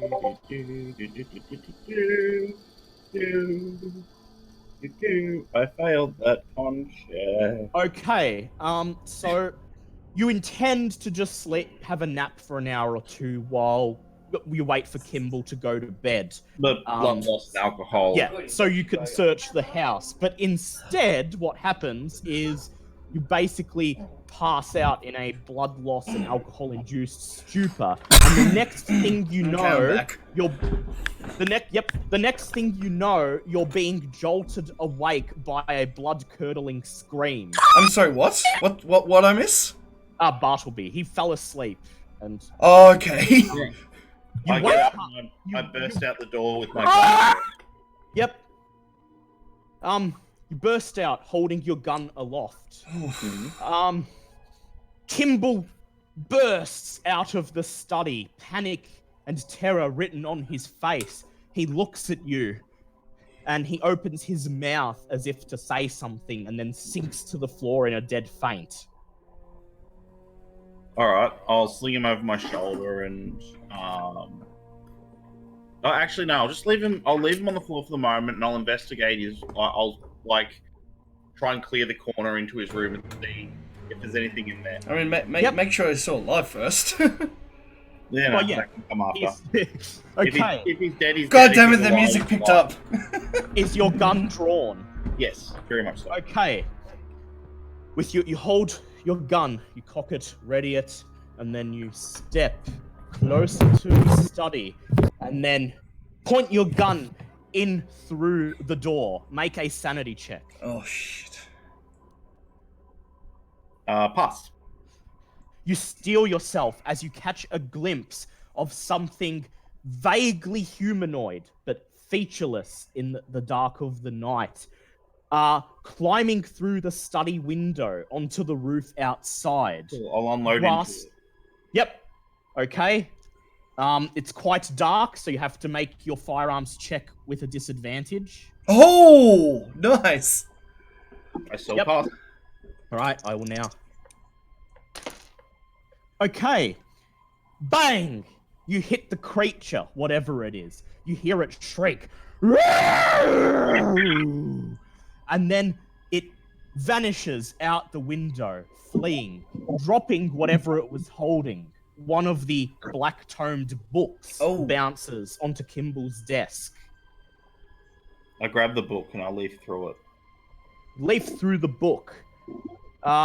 It's one of the books... While still having my gun drawn, obviously. Yep. Okay, so attempt an occult check if you've got occult. I'm not sure if I do, but I'm just going to roll it anyway, and it's probably going to fail, whatever. Yeah. The book just rambles on about the underworld and many other satanic-sounding concepts. I just pocket the book then. Yep. Do you wish to look out the window? Yes. Okay, do a spot hidden check.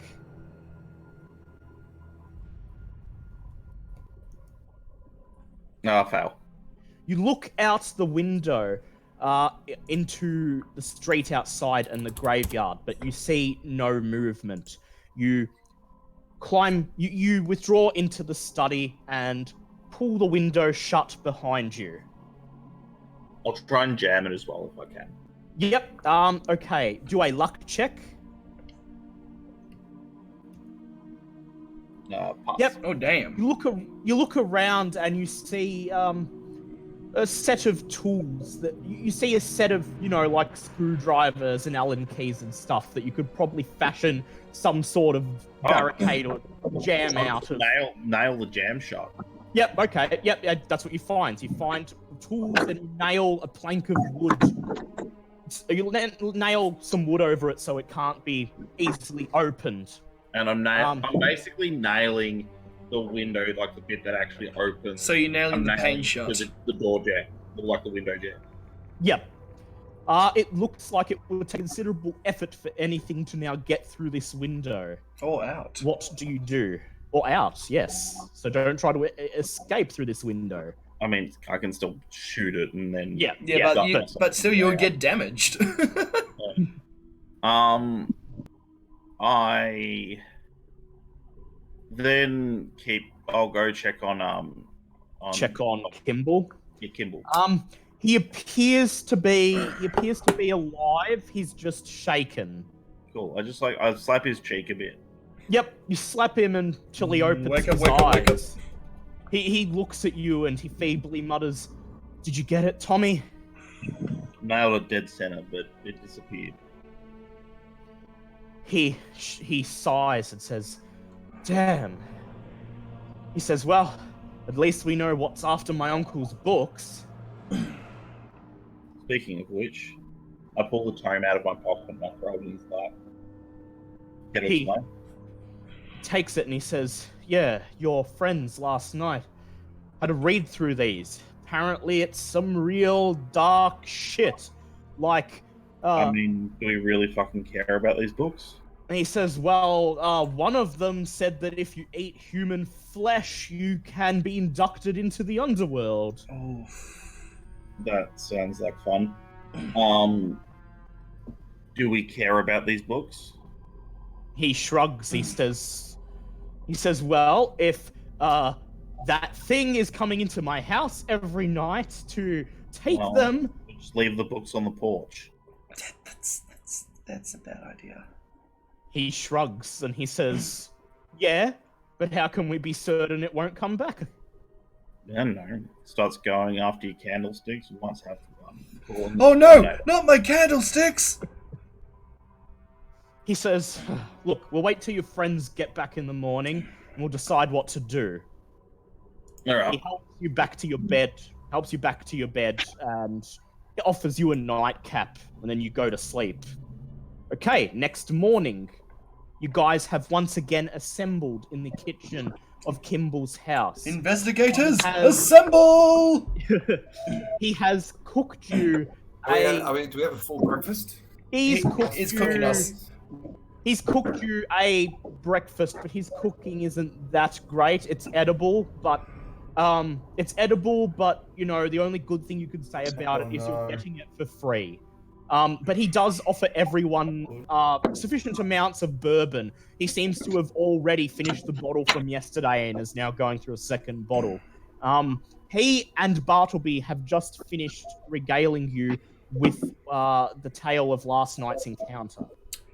Alright, Mr. Kimball, by the sounds of it, you're not telling us everything. He says, what do you mean? He says, "I thought some thug, some lowlife wanted to get a hold of my uncle's books because they were valuable or something. How was I supposed to know that a fucking devil man was coming in? Can I roll for intimidation? Go ahead.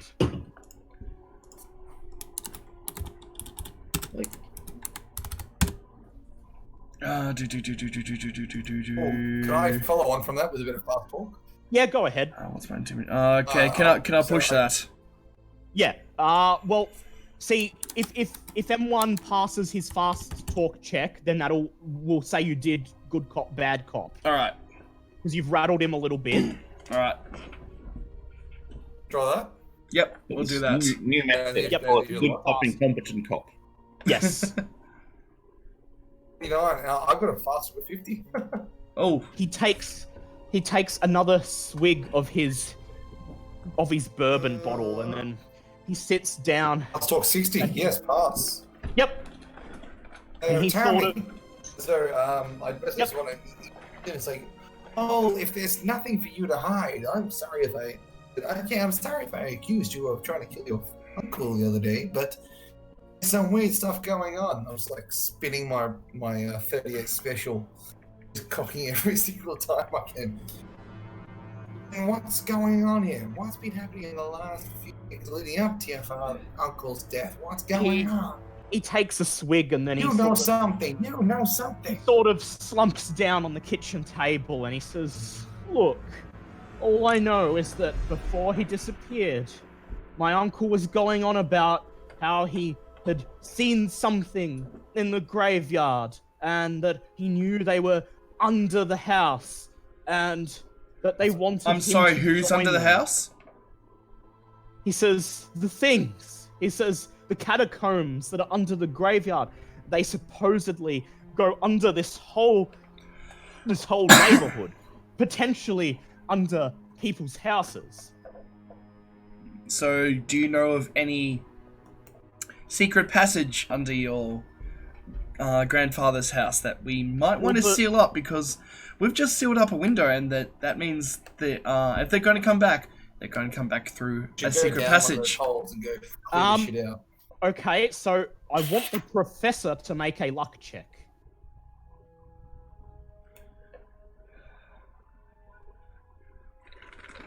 Pass. Okay. Ooh. So the professor, Professor pulls out his blueprints of the catacombs, and there attached are a couple of handwritten notes of constructions in the following years, and the notes do say that the ends of the passages that led into people's houses were sealed up when the houses were built on top of them. Alright, so at least we don't have that to worry about. I disagree. I feel we should check to see if anything has broken through. Actually, Professor has a point there. That's something we should do. Before we do, can we ask the dear old nephew where the shotguns are? He shrugs and he says, I don't own any such thing, and I don't think my uncle would have. Feel free to head into town. We need guns. He says, feel free to head into town if you think you really need that sort of firepower. Well, look here. We've just had someone break in your room, try to kill you, and steal a book. Of course, you're gonna need to arm yourself sooner or later. We need goddamn firepower if we're gonna deal with shit like that. Or we could do an old D&D trick. Just get some lamp oil, and Actually, don't we have two extra revolvers? Yes, you do. You have the revolvers from the two gangsters. Oh my god, dual wielding. Well, I mean, I've got my snub. I point to the fighting irons and I go, is anybody else good with one of these? I'm happy with my shotgun. Yeah, he's got a shotgun that he keeps out in the car. Okay, so you guys who have shotguns and rifles, they are currently in the boot of the car because you're not allowed to just carry them around. Yeah, we're gonna go get them. Yeah. But if you would like a revolver as, for an emergency, there are two spare. I am something of a marksman. Pass me one of those pistols. I think I could make good use of it. Hey, look, something useful did come out of that little ditch. Not a bucket puncher, right? Don't get any ideas. Okay, so what? Not so good with handguns. The lighthouse keeper. Yep. So here are the courses of action that are available to you. You can investigate the graveyard. You can double check the cellar. You can talk to the police, or you can go to the newspaper office. I think Can we go to the newspaper? I think me and Cassidy should go to the police office. And we should split up. report this, that there's breaking-ins and all the other questions from what crap. I should have written this down. Shit. Yeah. If there's been any recent break-ins, any crimes in the area, just general things like that. Okay, so you guys are going to head to the police station. M1, Tom, and Dylan, what are you going to do? I'm going to check downstairs to see if the blockade's still in place before I do anything else. Yep. I'm going to reload my revolver. I'm going to head down to the... Yep, then you're going to go to the newspaper office. Yep. Yeah. Okay, who are you going to go? Yep. Could I maybe perhaps acquire a can, like a sort of drum of gasoline. Yeah. I see. Yes. Don't burn the house, Tom. Okay. You called it an old D&D trick before. This is the game in which he invented it. Yep. Yeah. Okay. Also, just quickly to confirm, did I get given the revolver? Yes, you've got the revolver. Perfect. The stab Okay. is just for a pistol. So, yep, it's just a pistol. That's 1d10. Perfect. Okay. Cheers. So we will do the search of the cellar first. Professor, you head down to the cellar, taking. Actually, you didn't see the body parts last time. Nope. So when you get down to the cellar, make a sand check. Pass. You knew what to expect. They did tell you of the grisly sight, but it's still not a nice sight to see.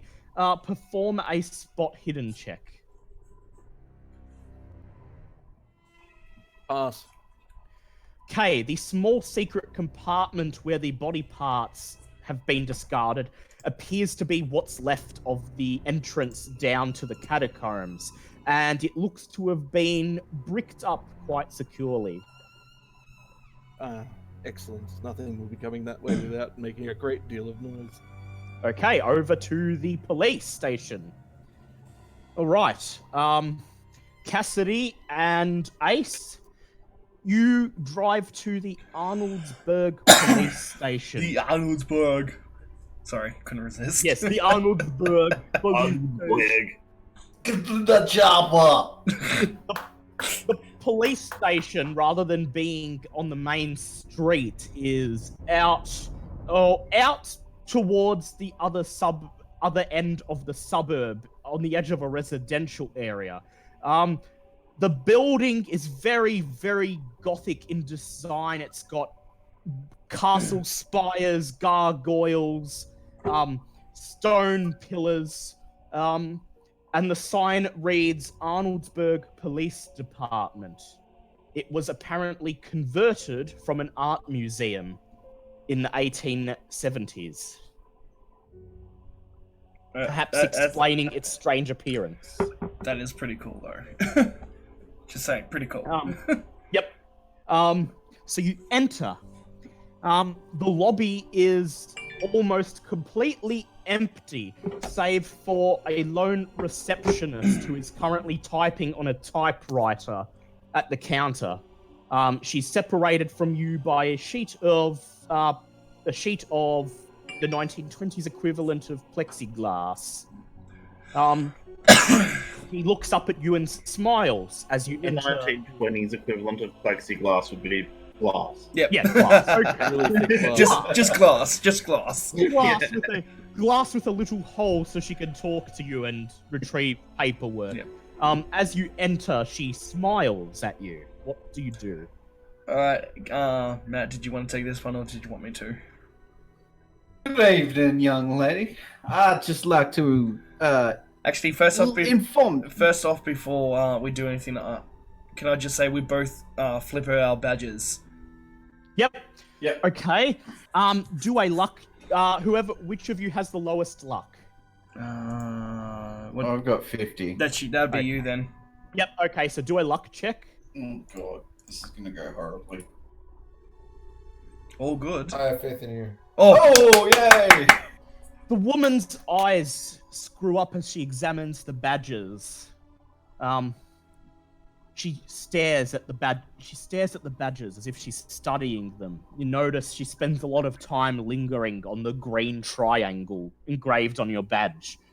And she says, Delta Green.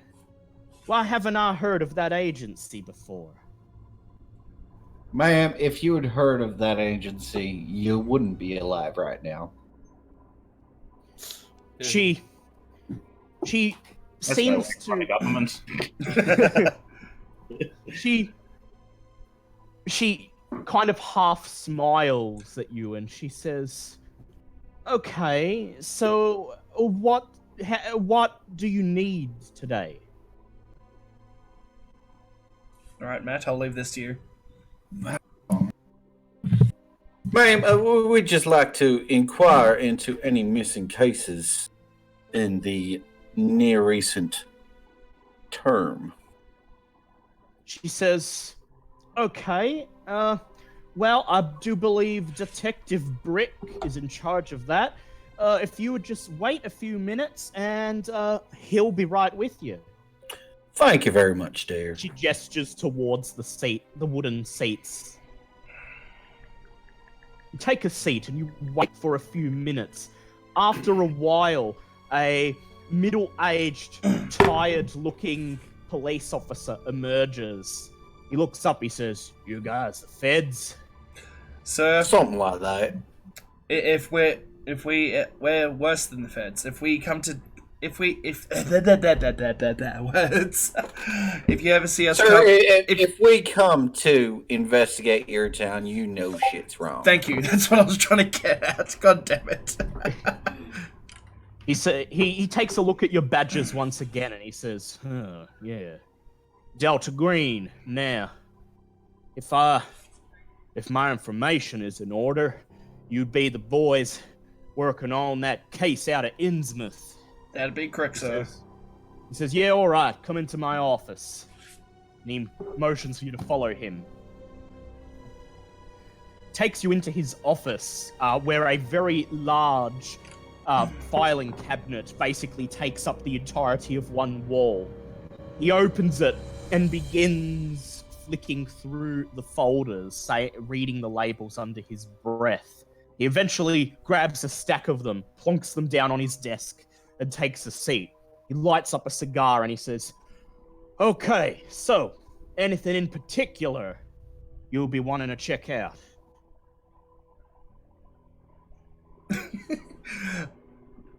Alright, so we've been, I need a talking stick. although we can't see the talking stick. Well, you have the talking stick. Shut the hell up, everyone else. Alright, so we've been hired by Campbell's nephew to Kimball. Kimball, not yeah. Campbell. God damn it. It's not a goddamn suit. We've been hired by Kimball to investigate his uncle's disappearance, and we've been doing a bit of investigation with the townsfolk, and they've seen a few things. And of last night, there was a break-in into Kimball's house. Now, not much information was revealed to us because it was dark at night, but apparently there was a loud scream, and they scurried through the roof. Now we would like to. Like to know if there's any occult dark matters going on.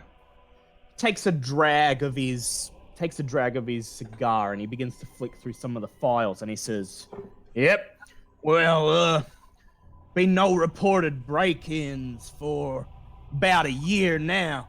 There was a man responsible for burglaries at that time, Jake Six Fingers Thompson, if I recall correctly, known cat burglar, and he's still behind bars today.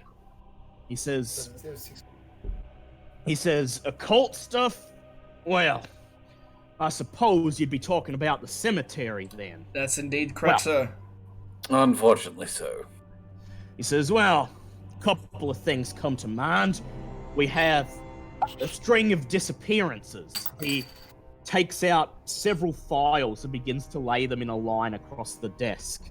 He says, we got 7 people gone missing round about there in the last 2 years.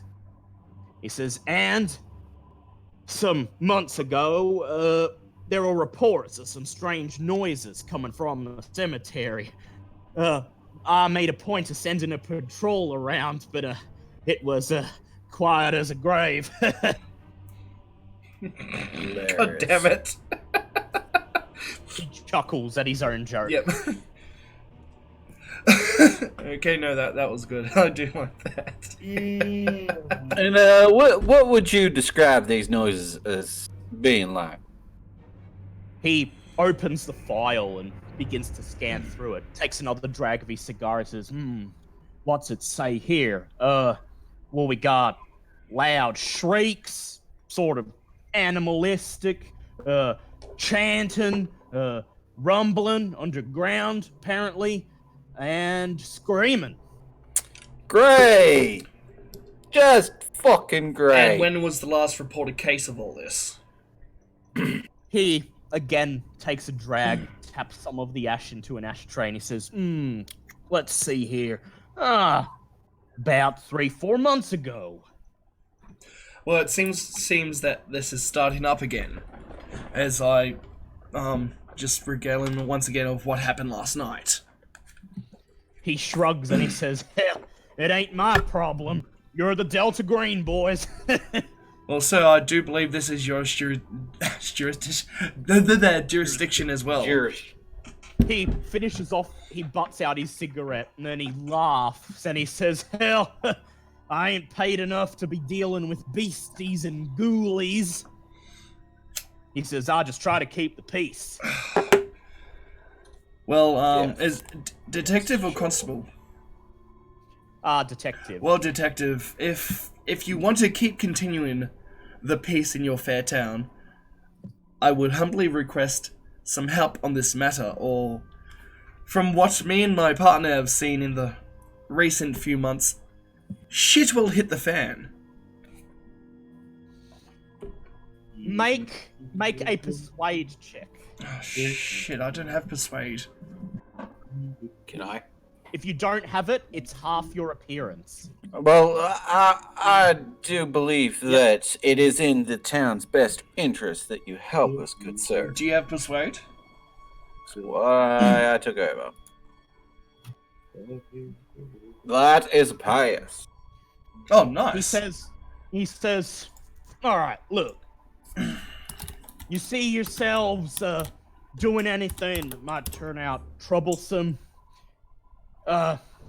You give me a call, and I'll send a patrol car out to assist you.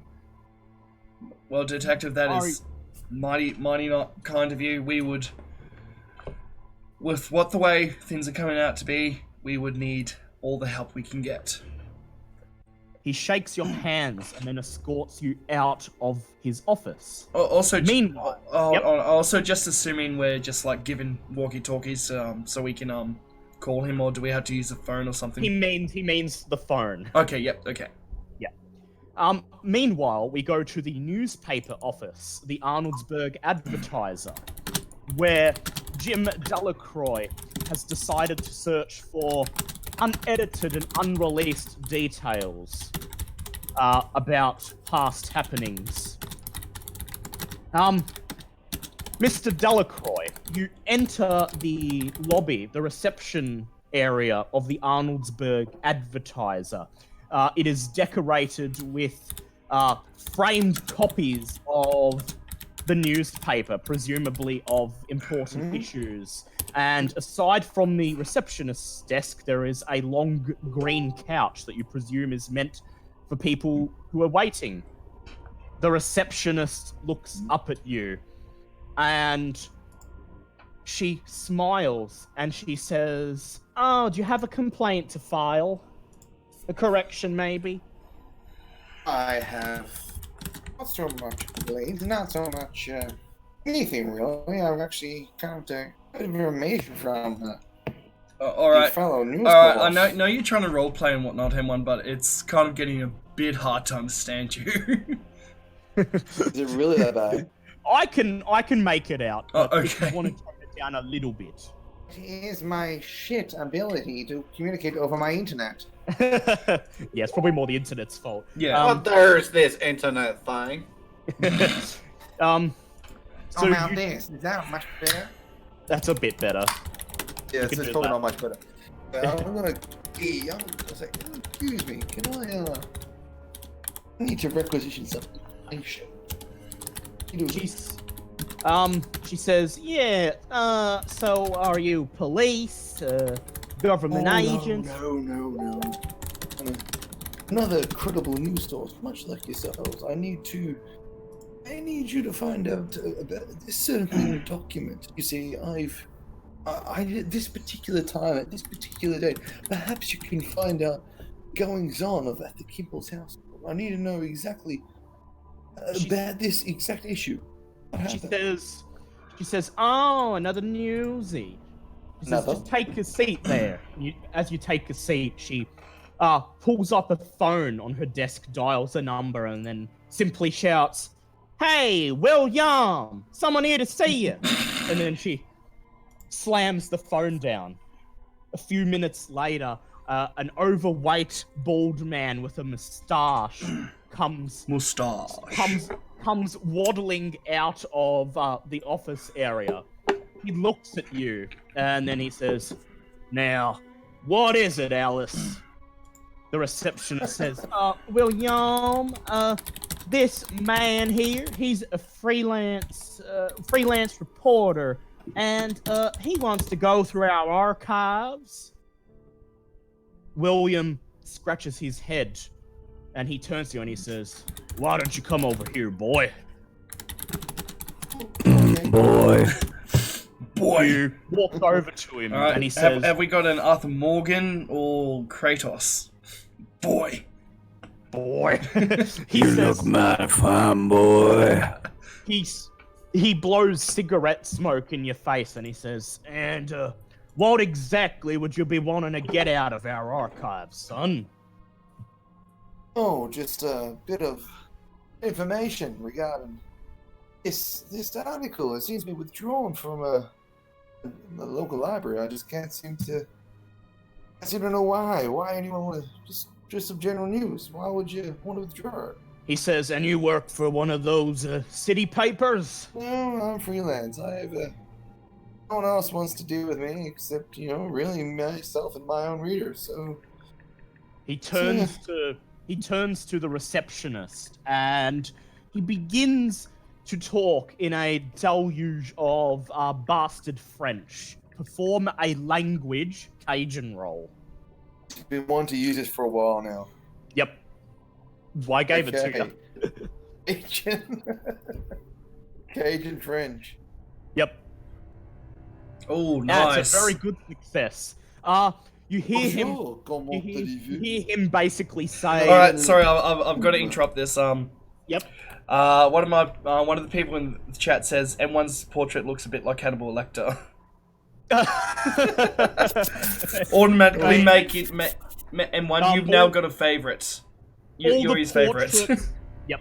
All the Who's my portraits favourite? were taken from 1920s mugshots of criminals, so they all look quite criminal.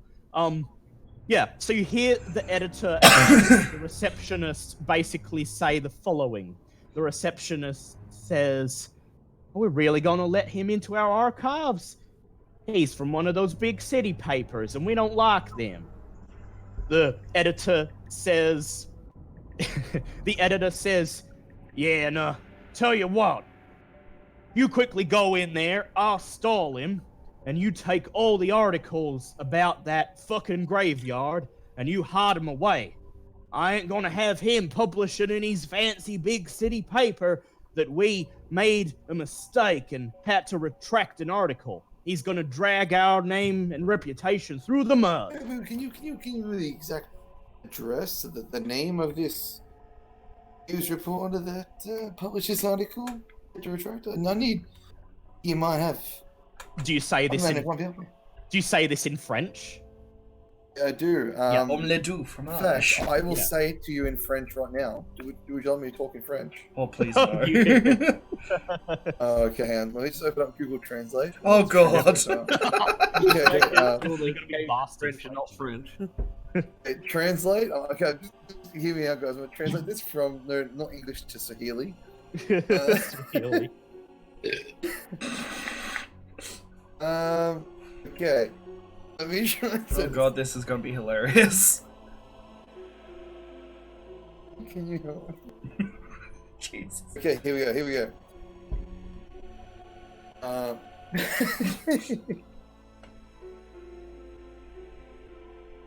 Revue média do fromage. Both of them look at you, kind of stunned, as they weren't expecting you to be able to speak French. And then, William says, "Okay, look, son, I'll level with you. That article, that was really controversial back then, and we sort of don't want it surfacing again. Least of all in one of those big city papers. You understand? Yeah, I understand, but I just want the information to be really to no one else's benefit, just my own. He says, well, perhaps if you could grace our palms with a little bit of a donation to our small fledgling publication. Well, of course, I can. You know, a dollar goes a far way these times, yeah. But a nice dollar bill going your way. Make a persuade check. Just fast walk away out of it. No. Persuasion. Persuade check. 55. I think my persuasion was Yeah. I think you 60. passed. Yes. Oh, Yeah. very nice. He takes the dollar, puts it in his breast pocket, and then $1. pats it proudly. You basically gave him the equivalent of $20. So, he looks at you and he says, "Well, okay then." He says, "If you'll follow me," and he begins to lead you through the office where you see two reporters who look quite bored, not even typing at the typewriters. You get the sense that there's always a slow news day here. And he leads you into the archives. He directs you to the newspapers for the year where the article was to be published, and then stands there, arms crossed, as you read it. Perform a library use check.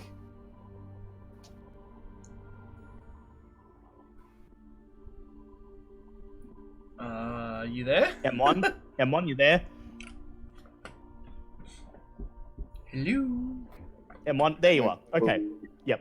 Perform a library use check.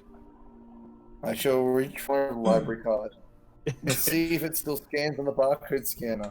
No! You mean I have to pay late fees? I think that is nearly a pass. Do you want to spend some luck to make it a pass? Hey, that is. You want to spend 4 luck? 4 luck? You know what? Yeah, why not? No, you spend 4 luck. You spend the next 20 minutes to half an hour searching through all the papers, and eventually you come to the date where the article was supposed to be published. Here you discover a journalist's notes that contain a never published statement concerning the cemetery. The statement from a Mrs. Hilda Ward, an insomniac neighbor, now age 64, claimed that for over 20 years she had seen devil spawn stalking about the burial ground. Though human in outline, she claims they had canine features, hoofed feet, and were covered with mold. The journalist who interviewed Mrs. Ward noted that Mrs. Ward has since moved to Detroit, and none of the other neighbors have ever seen or will admit to having seen the devil spawn. And that is the supposedly controversial statement that had to be retracted. While you have that information, you have 5 points in the Cthulhu mythos. Would you like to make a Cthulhu mythos check? What does that actually do? It's basically to determine if you actually identify what Cthulhu mythos monster you're investigating. And you got a glimpse of it in the occult books. Roll that. Where do these points in Cthulhu mythos go? Just 100? Oh, wait, oh, never mind. I see it. Yeah. Tom. Well, oh yeah. By the way, I got Kitty to clip you snoring yesterday. Wonderful. Oh god, my internet is so bad. Okay. And stutters.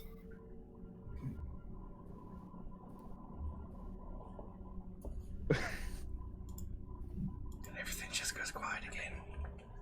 Yep. Okay. Do your Oh, yeah, you failed the check. Yeah. Wait, no, that was the roll he did before. Oh, there we go. Oh, yeah, that was right. Yep. Is that a pass? It has to be under 5. Oh, Jesus. Yeah. Under 5. My D100. Yeah. Oh wow. Okay. Wow. Yeah. They don't. They sound creepy, but nothing you've heard of or read of make you understand what these are. So you thank the editor, and you leave the newspaper office. We cross to Bartleby. Out there with my shit-eating grin. Yep, you walk out with your shit-eating grin. You got the information they wanted to talk behind your back in French, and we cross to Bartleby. Bartleby, what are you doing right now? So where am I right now? Well, what did you decide to do? What was your line of investigation? I was going to acquire a lot of gasoline. Oh yes. Okay. Oh yeah, So the D&D plan. Okay, so what I want you to do is make an education check. I'm not particularly well educated, but Yep. I think I know where a gas station would be. Oh, okay, fine. Yep. Okay, you head into town and you locate a gas station. You park your car up at the gas station and you enter. The bell tingles and the gas station attendant looks up and he says, okay, so what's it going to be? Full tank, quarter tank, half tank? Right, back in a second, guys, sorry. I said full tank, and I pull out some of the dead men's money and slip it, just like slip it into his pocket, and I go, and then so. Okay, do a persuade check, but it's with advantage. I don't think that's going to help, because my persuade's 10. Okay, what's your appearance? Actually, perhaps I'll add like an air of like a threat to my voice, you know. Okay, intimidate. Like, yep, all right. Yes. Intimidate with And then some. Intimidate with advantage. That I can do. Well, hopefully. We know how I've been rolling Yep. tonight, and it hasn't been pretty. But the advantage helped. Yep, and that was an extreme success. The gas station attendant takes the money and winks at you as he puts it in the cash register. And he says, yes, tell Don Dautrive that there will be no questions from me. He then gets up, goes into the back room, and comes out holding 2 jerry cans. And he says, go ahead, fill them up. I fill up my car in the jerry cans, and then I head back to the Kimball house? Yeah. Okay. So you now all return to the Kimball house after conducting the day's investigations. The sun is beginning to go down again, and you have assembled once again in the kitchen. Mr. Kimball now seems to be on his 3rd bottle of bourbon. That's a lot of bourbon. And Bartleby has brought 2 full jerry cans of gasoline into the kitchen, the fumes filling all of your senses. Sorry, what was that? I got really distracted by the humming. Oh, sorry. Like the whole... Yeah. You're back at the Kimball I'm residence. back, sorry. What did I miss? You're back at the Kimball residence after conducting the day's investigations. Mr. Kimball appears to be on his 3rd bottle of bourbon, and as you sit down at the table, Bartleby appears to have brought 2 full jerry cans of gasoline in. Oh my god! Filling the entire kitchen with fumes. The roof is on fire. Alright there. Thomas, what you doing there with all that gasoline? I just like thunk one thing, thunk. Another one, thunk, and then I sit on top of it, and I've got... No, look. I think this is the type of problem. What? Where it might be to our benefit to set fire to whatever the fuck we want to on very short notice. Fair enough. Well, me and Cassidy here, we've had a bit of luck at the police station. If needed, we can require some backup. Yeah, think of me like a plan B if all this wonderful investigation goes. Oh, sorry, I'm back from the dark. No internet abyss. What the miss? Is it's still daylight, right? Yeah, just barely. Like, there's about an hour of daylight left. Just Okay, dusk. I suggest while we've still got some light that we investigate the graveyard and then get the fuck back before it goes dark. That's an option. Actually, no. I think I would like to. If we investigate the graveyard, I would like to do it in broad daylight. Well, it's only across the road. You could just like do a cursory look, come back, and then go back later. Okay, yeah, that actually sounds like a plan. Not actually go inside. Just like bring a fucking bouquet of flowers and pretend you're visiting your great man. Piss on the graves. Hearing your conversation, Kimball nods and he says, I would definitely prefer if you search the graveyard rather than proposing to burn down my house. Now, no one was suggesting that we burn the house down. Yet. He says... Yeah, Bartleby was. He says, alternatively, if that thing plans to come back tonight, we could set a trap for it. I was actually thinking that when sorry, you go. I was actually thinking that when the professor was making sure the hole was still sealed up, I was thinking traps. And Smithy in the chat says burn their house. I turn to Kimball and I go, and look, as a piece of advice, don't hide anything from us. I was going to say, live your life in a manner where you can burn your house down at a moment's notice. He rolls his eyes and he says, Tommy, we don't all have a bunch of hitmen gunning for us at every waking moment. Yeah, but you never know when some fish people are gonna fuck up your life. But Mr. Kimball, I do implore you, do not hide anything more from us, because we will find out, and it will turn out a lot worse. Like what we did to those there fish people. He raises his hands and he says, hey, you already know everything I know. I'm just saying, we do not need any more surprises. If you want to get out of this alive, and with your fortune relatively intact. Has anyone checked this motherfucker for gills yet? I just like mention that we've come into my friend's house. We've accused him of murder, we've threatened to murder him, and threatened to burn down his house. Yeah, but Call of Cthulhu, suspect everything. Yeah, now you want to burn his house. Hey, I'm not suggesting that we burn down his house. I just want to check if this motherfucker has gills. Yeah. For context for everyone in the stream, Cassidy and Ace are survivors from a previous session where they were trapped in a lighthouse under attack from fish people. This is why Cassidy wants to check for gills. Yep. A lot of my friends died to those fucking fish people. You died, if I do recall. I died to those fish people, and they got reincarnated as a disgruntled elderly lighthouse keeper. Twist of the story, I was that fish person. Okay, so courses of action.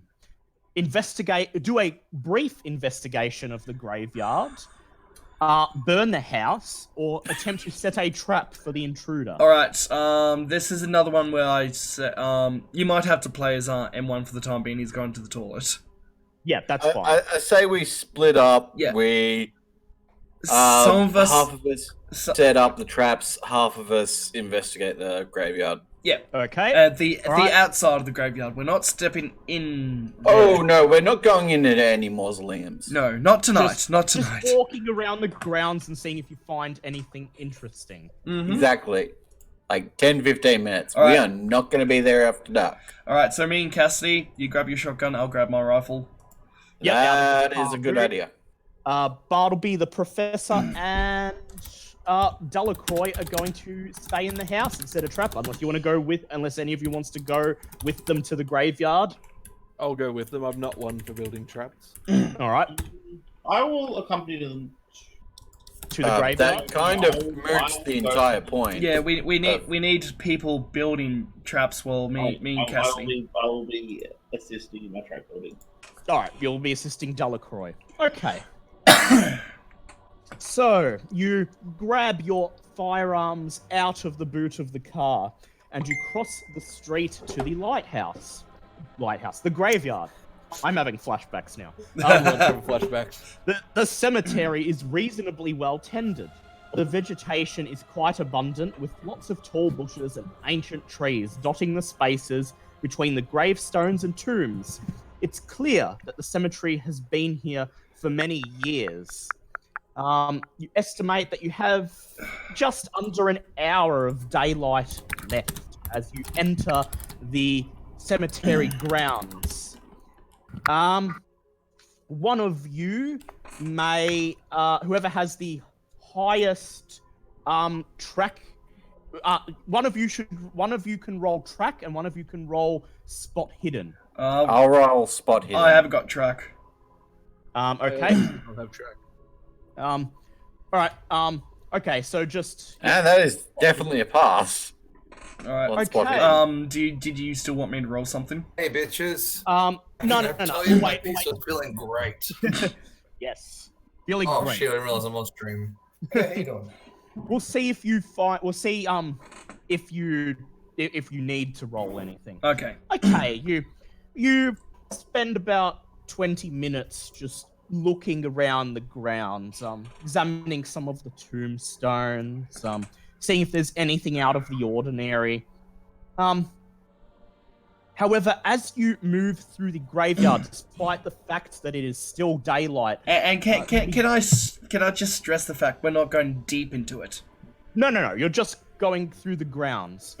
As you begin to move through the grounds, it occurs to you that the way the graveyard is set up, with large thickets of trees lining the sides of the paths, it's been designed so that even in broad daylight, the entire graveyard is basically shrouded in dusk. Oh, And fun!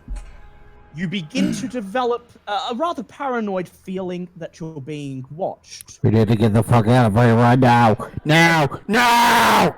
Eventually, about on the other side of the graveyard, you find a lone mausoleum separated from the other mausoleums. Alright, Matt, stop. On the path in front of this mausoleum, you see tracks, both leaving and coming from and going into this mausoleum. The tracks are roughly the same size and shape of a human foot, but rather than ending in toes, they end in cloven hooves. Both of you, all three of you, sanity check. Yay! What's my sanity? That's fail. That's fail. Okay. You lose 1d6 points of sanity.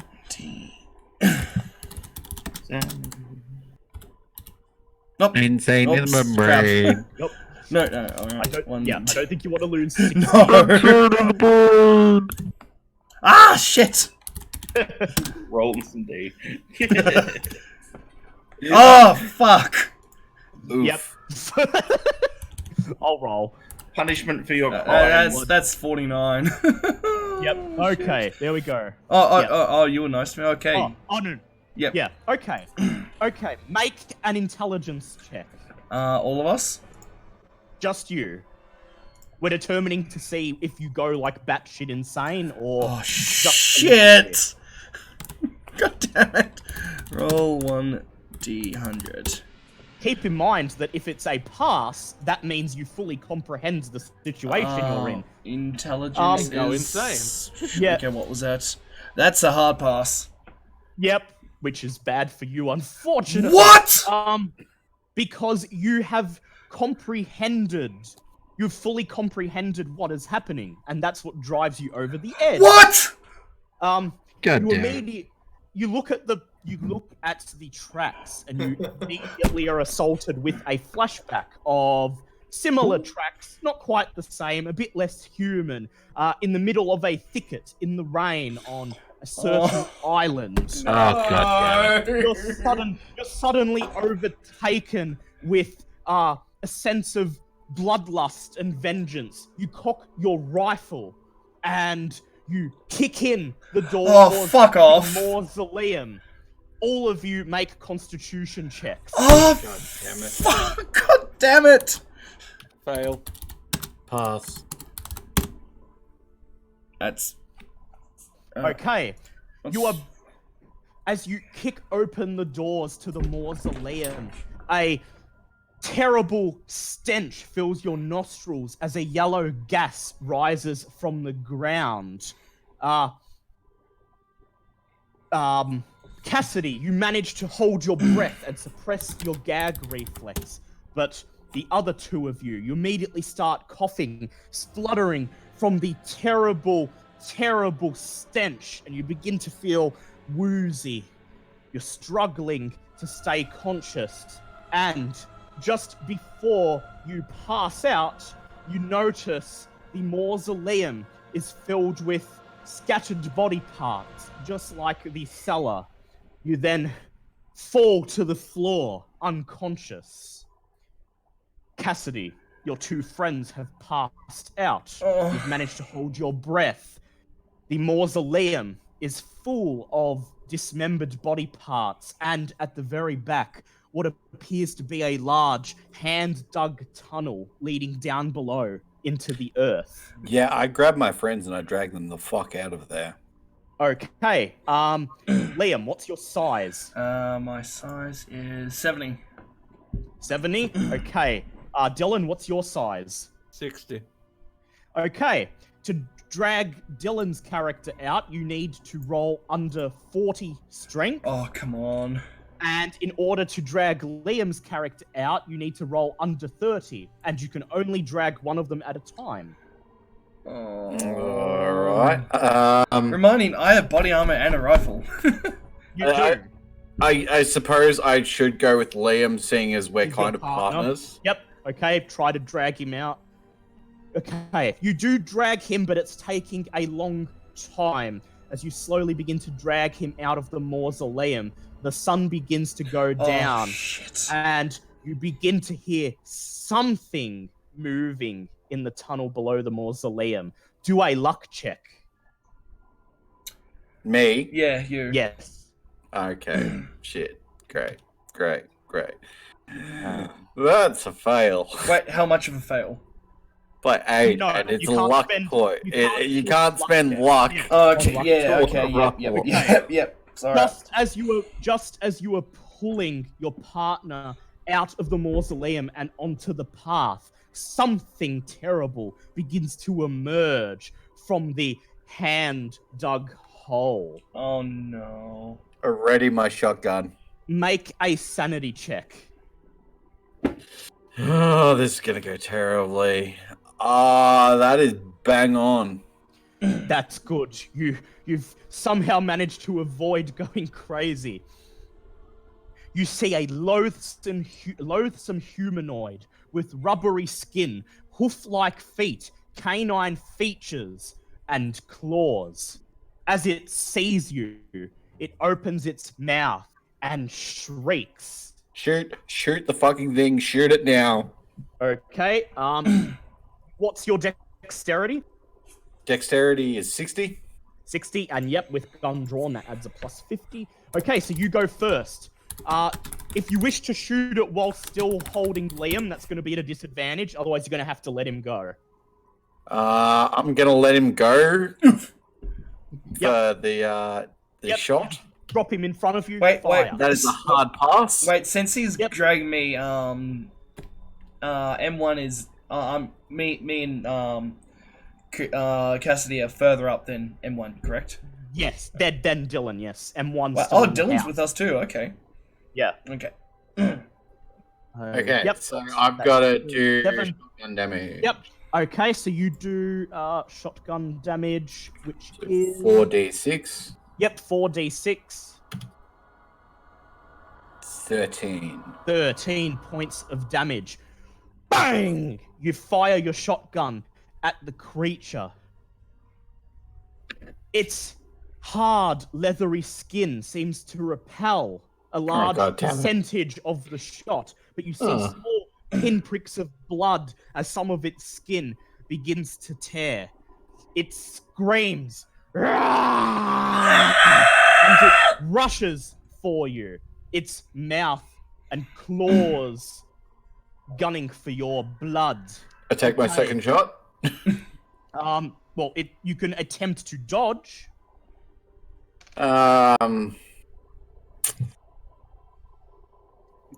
I think I'd have a better chance if I took the second shot while it's coming at me. to be Okay, honest. well, this will be an opposed roll then.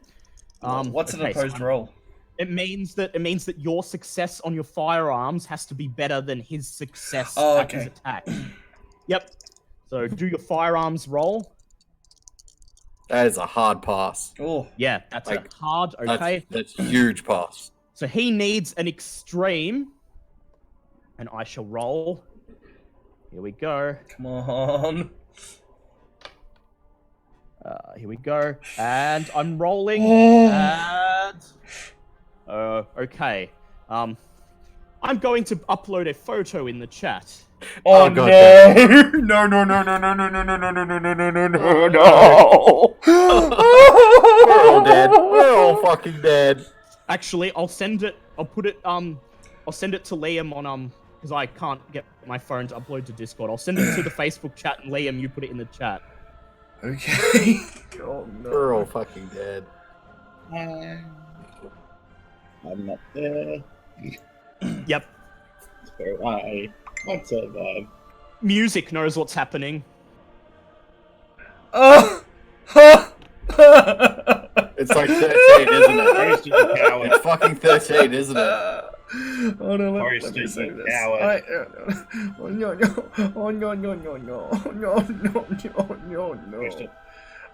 I'm posting.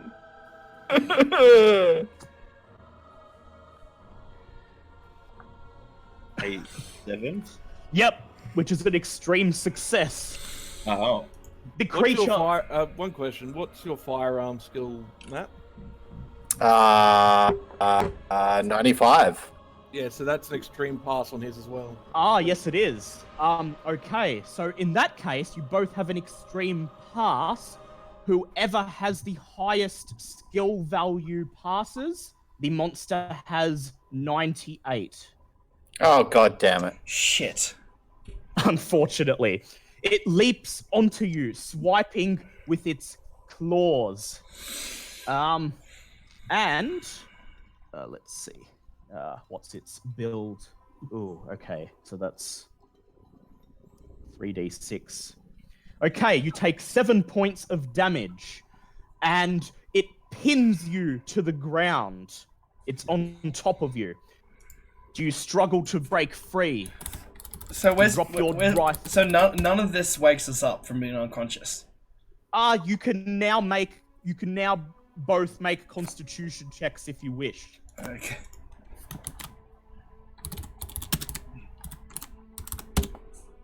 That's a pass. Okay, you begin to groggily climb to your feet. Next round you'll be able to act. I also passed. Yep. So you've also climbed to your feet, and you'll be able to act next round. Oh, Okay. that's lucky. We're about to Cassidy. pull the pin on the grenade. Okay. Yeah, if you can pull the pin on the grenade if you want. Wait, what? No, What? no, they've woken up. It's okay. You have a Pick it up. grenade? Yes. Yeah. Where the fuck did you get a grenade? For this exact purpose. Okay. We work for the government, man. What do you think? You're currently pinned to the ground with the creature attempting to maul you. Your rifle is just out of reach. You may attempt to try and reach it and very possibly get off a shot, or you can break free of the grapple and try to get away. I'm gonna take that shot. All right. Okay. You must attempt a dex check to try and grab the gun. However, what is your build? Pass. Oh yeah. Yep. That's hang a- on. That's a hard what's pass. what's your build? Build. Where's that? That- Plus Right one. down the bottom. +1. Okay, the monster is +3, which means you have to now roll a second dice because it's disadvantage. And hopefully this one is as low as 16. God 40. damn it! That's- Damn it. You reach out for your gun and you feel your fingers wrap around the barrel and you're about to pull towards you, but then the creature roars and it pins you further to the ground and it sinks its teeth deep into your neck. Oh, Why am I always the first one to die? you should just pull the grenade. I'm And dead. Oh, You take I'm dead. 11, you take 11 points I'm of dead. damage. The oh. last thing you see is a spray of blood spilling forth from your throat. Okay. Liam and Dylan, you are now fully aware. You have just become cognizant of the situation you are in. Both of you attempt sand checks. Pass. Oh wow! Critical pass. Both of you are pass. Okay, I'm now which of- Super Saiyan. Come on, give me that. That's a 1. Which of you has the higher dexterity? What's mine? I've got a dexterity of 40, so probably him. Yeah, I Yep. got Dex of 80. Okay, Liam, you're up. What do you do? Oh shit! Well, that creature would be blocking the entrance, correct? And it would be near impossible to get past Yep, it. and your back is at the mausoleum. If you try to back away, you're gonna go down the tunnel. Wait, wasn't he dragged to the entrance? He was dragged a little bit down the path because Okay. Matt didn't pass the strength check, so he didn't get him far enough away. Okay. Wait, strength check? Yeah, we were rolling a strength check against his size, and you had to roll under 30. I was rolling a dex check. No. No. This ages ago. is back ages when you were dragging. Okay. Yeah. Well, I guess there's nothing to do but. But fire. You can attempt to run away if you like. If you run fast enough. If both of you run past it, one of you will get Grab free. the grenade from my dead corpse and die with me. Yeah, if you both run for it, it can only grab one of you. Grab the grenade. Get the grenade. Suicide is preferable to just dying. Ah, shit. What do you think, Dylan? Oh, I don't know. For the greater good. I mean, it's been slugged once. You could just unload into it. Yeah, it has already been hit, and the shot appears to have done significant damage. Just sadly, was not enough to kill it. Yeah, all right. Yep. Gonna shoot. All right, make your firearms check. To be fair, that's not how I interpreted your first mentioning of it as well. It sounded like it didn't do much damage at all. Well, it didn't kill it, but it has done something. Yeah, that's a big pass for me because I've got Okay. like up there firearms. You grit your teeth, raise your rifle, and fire. Roll the damage. 2d6 plus 4. Roll 2d6. And yet again, plus 4. music has gone into boss fight mode. 7 plus 4. 7 plus 4. Okay, 7 plus 4, that's 11. Yeah. Of that, 5, and bang! Wait, The do I creature's- add the 1 plus in bonus damage? No, that's only for melee attack. Okay, yep. And bang! The creature's canine head explodes in a shower of Oh! and bone. Oh! Do a luck check. D100. Yep, that's a pass. Okay. You hear some movement down in the tunnel, but they are far enough away that you can just get out of here. Yep, leg it. Me and Dylan just leg it. Leg it back to Yep, the house. Absolutely. Any disagreement? Actually, wait, No. would there be enough time to grab the grenade and run, or is there can? Don't forget I've got the key on me as well. Yeah, and he does have the key. What? If The you key? want Key for what? the iron key that you guys You found gave in there. that to. Oh, Yeah, gave it to Bartleby, yeah. Bartleby. Oh yeah. Yeah. If you wish to take the grenade from his corpse, you'll have to do another luck check to determine if you have time. Oh, shit. This could be good or not. Come on. I know I'm pushing this. 1d100. Just shoot the grenade. Yes, pass! Oh no. Okay. Sorry. You reach the corpse of Cassidy. You quickly pat him down and find a grenade under his coat. You grab it. And just as you and the professor begin to run down the path, you see two figures emerge from the mausoleum. Both of you attempt dexterity checks at advantage. Oh. Because you have more than enough. You're quite ahead of them. Oh, that's a hard pass. Yep. Okay. Alright, he has to roll a second one. Oh, yeah, because advantage. Yep. Oh, wow! What a roll! I am the god of dexterity. You sprint. You chance a glance behind you as you exit the graveyard, and you see the two humanoid figures grab Cassidy's corpse and drag it back into the mausoleum. Oh, Cassidy. I'm sorry, Matt. How much longer is this game going for? This is the climax. Yeah. Okay, cool. Alright, Yeah, so... Alright. Okay. You pile back into the Kimball house. Alright, just running the door. Call the fucking police! Pull out the house now! We've got this fucking situation on our hands. Call the goddamn police! Okay, Bartleby and Delacroix, what do you do? No, you can call the cops. Yep. You're a criminal. Are you going to call the cops? No, I'm not going to call the cops. All right. What about you, Delacroix? M1? He's muted.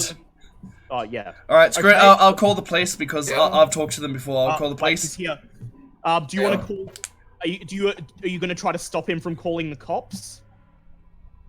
Just update me one more time. What's actually No. happening? I said, I think you frightened the delivery guy. Oh shit, I apparently frightened the delivery guy. Jesus.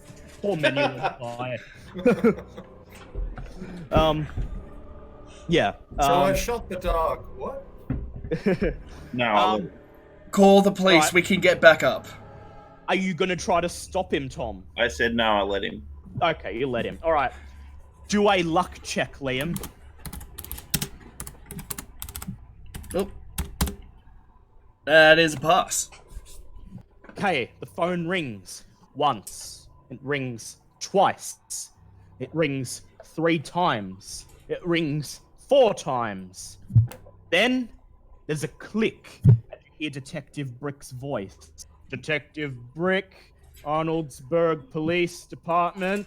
Rex, this is Detective McLeod. We talked earlier. We need that backup we were talking about earlier. We need it right now.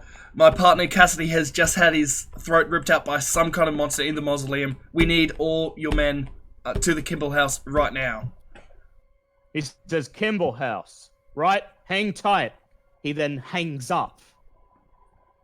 Okay, who's got the highest listen out of all of you? Well, I did. But Yeah, but Shit was listening. I ain't helping anymore. Actually, wait, no, I think it's not my list. That's good. My listen's at 20. okay, what about yours, Tom? Language, law, library, listen. 60. Thank you. 60. Yeah. Okay. Bartleby, do the roll.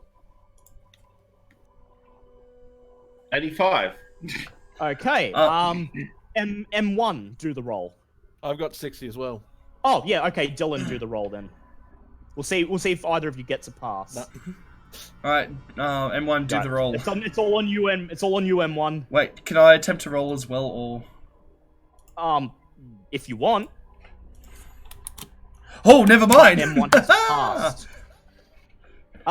You hear the sound of what you hear what sound? You know the sound you hear when the cat runs across the roof. You hear Yep. that, but it's something a lot heavier than a cat. Oh dear. All right. I get like a broom handle. Actually, are the doors the ones like with the sort of like the round handles, like those sort of style? No, they have the grip handles. The grip handles. Yeah. Yeah. So like a round one. Yeah, round doorknob. Okay, cool. The On that spirit- case, I'll just go get some 2x4 and just start like hammering in the like just bracing the door. Okay. Oh. Which door are you bracing? Front door. Front door. Okay. Attempt a mechanical repair roll to see how fast you do this. 25, and that is a very large success for me because my mechanical Yeah. repair skill Is quite is good. 70. So you grab a table out of the hallway, quickly snap it into pieces, and begin constructing a makeshift barricade on the front door. It takes you about 5 minutes to get it up, and it looks quite sturdy. You take a deep breath. You seem to be secure. Alright, What do you guys do now? I tell to Kimball, look, I know you said you didn't have any guns before. I don't know if you're lying to us, but shit's just got down. As I said on the phone, my partner's throat just got ripped out by some kind of monster. Is there any weapons or firearms that you have in the house? He looks as if he's thinking, and he says, I don't know, look, maybe my uncle kept something in the attic? Goddamn music! The attic's not. Is there any windows in that attic? He says, yeah, I think so. Okay, You know what I'm kind of imagining this house as? What? Yeah. A house in a Colorado space. I still yeah, haven't it's- seen that yet. I've yet to watch it. It's good. You should watch it. Not gonna lie, I was high when I watched it, so that may have made it better than it was, but it was still good. Alright. Sobriety. I would Yep. like to search for weapons, but at this point, we should probably all stay together. So, and the police are on the way. So They are on their way. They are on their way. We'll see if they get here. Is anyone opposed to staying in a group? Absolutely not. All Right. All going into the attic? All going. No, you should completely split up. Great idea. and I just say, worst comes to worst, the last final gift from the partner, and I just hold up a grenade. Yep. That's good. Okay. You begin to make your way.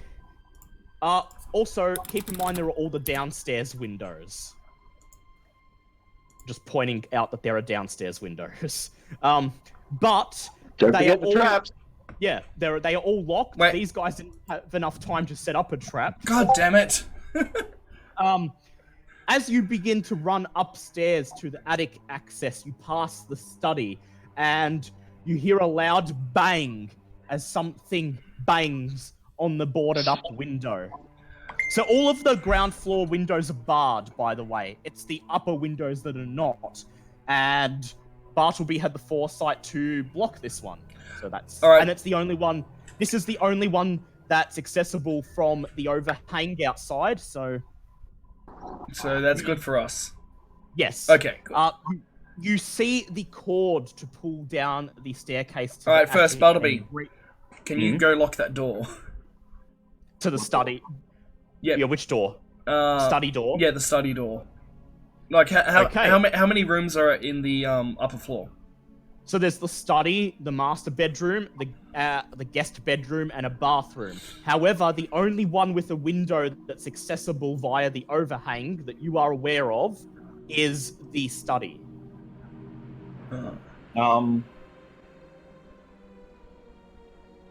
Oh yeah, Bartleby, quickly go lock the study with the key. Okay, cool. I'll go do that. Lock the study with the key. Okay. I'll also drag one of the drums of gasoline to the top of the stairs. Okay. Do a luck check, Tom. That one. Oh, That's a nice. That's good. Okay. You pull the door to the study shut, and you put in the iron key, which fits the door perfectly, and you lock it. It is indeed the master key to the house. Then you grab one of the jerry cans and bring it with you as you ascend to the attic. That'd be drums, because the jerry can. Oh, yeah, the drums. Yeah. All right. Begin to roll the drum towards you. Okay. Guys, as you pull down the staircase into the attic, whoever has the lowest luck among you, and I think that is Tom, do another luck check. Lowest luck. Lowest luck. Whoever has the lowest luck does a luck check. I've got luck 35. Oh, yours is pretty low. Okay, you do that then. 35. Ooh, okay. Wait, didn't you say your luck was 35 as well? Yeah. Yeah. So does that still count as a pass? Counts as a partial pass. Ah. You hear a loud crash from downstairs as the barricade on the front door begins to give way. You all scramble into the attic, with Kimball coming with you. The attic is pitch black dark. The only light is the moonlight that is filtering in from a small window at the end of the attic. What do you do now? There's no light switch up here or anything? No one... You can try to find one. A striker match. You strike a match. You can now attempt a spot hidden roll with advantage. Alright. 1d... 100. Pass. Oof, no. Well, at least someone passed. Oh, wait, Okay. oh yeah, that's right. No, he passed anyway, so I don't need to do it. making the one, because I'm the one that struck the match. Yep. Bang! You hear the sound of the front door bursting open and a terrible bestial shriek. In the candlelight, you find the light switch and you pull it. Make a luck roll, Tom. That'd be a hard no. The light globe has expired. Oh! Okay. You can hear the pitter-patter of you can hear the fast pitter-patter, clippity-cloppity of the cloven feet beginning to make their way upstairs to the second floor. What do you do? I pull my boot knife out, stick it in the side of the jerry can, and throw it down the stairs. Good idea. Okay. Make a strength check. Actually, make a throw check. If you don't have throw, it's half your strength. Wait, what are you trying to do, Tom? Throw a Jerry petrol down throw a petrol down the stairs. Yeah. Okay. Yeah. Well, I'm throwing the whole can down the stairs with a hole in the side of it. Okay, you manage to throw it down the stairs into the hallway below, but you spill a considerable amount of it on the attic landing in the process. Sure. Well, has it managed to sort of hit it and cover it, or? It's down in the hallway, and it's spilling down at the bottom. Doesn't matter anyway. Strike a match and I throw it into the Oh, Jesus Christ! Are you guys gonna you notice that he's about to throw the match onto the gasoline? All right, hold on, Barnaby. Hold on. We are trapped out here with petrol in the attic as well. Wait, there's a window out of the attic. Yes.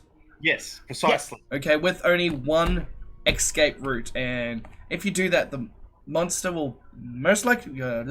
I just have much reservations about this. If you even survive the fall. How big's the house? Well, we're in the attic, so it's you're in the 3 attic. stories. You're in the attic of a second-story house, so. Maybe you try and climb down. Basically, the idea is to burn this place down with it inside. Yeah. All right. With his match still going, can I quickly do a spot hitting for anything of use? Yep. Do one.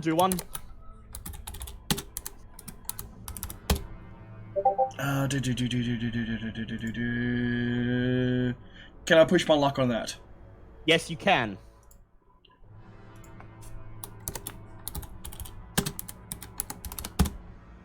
Yep, that's a pass.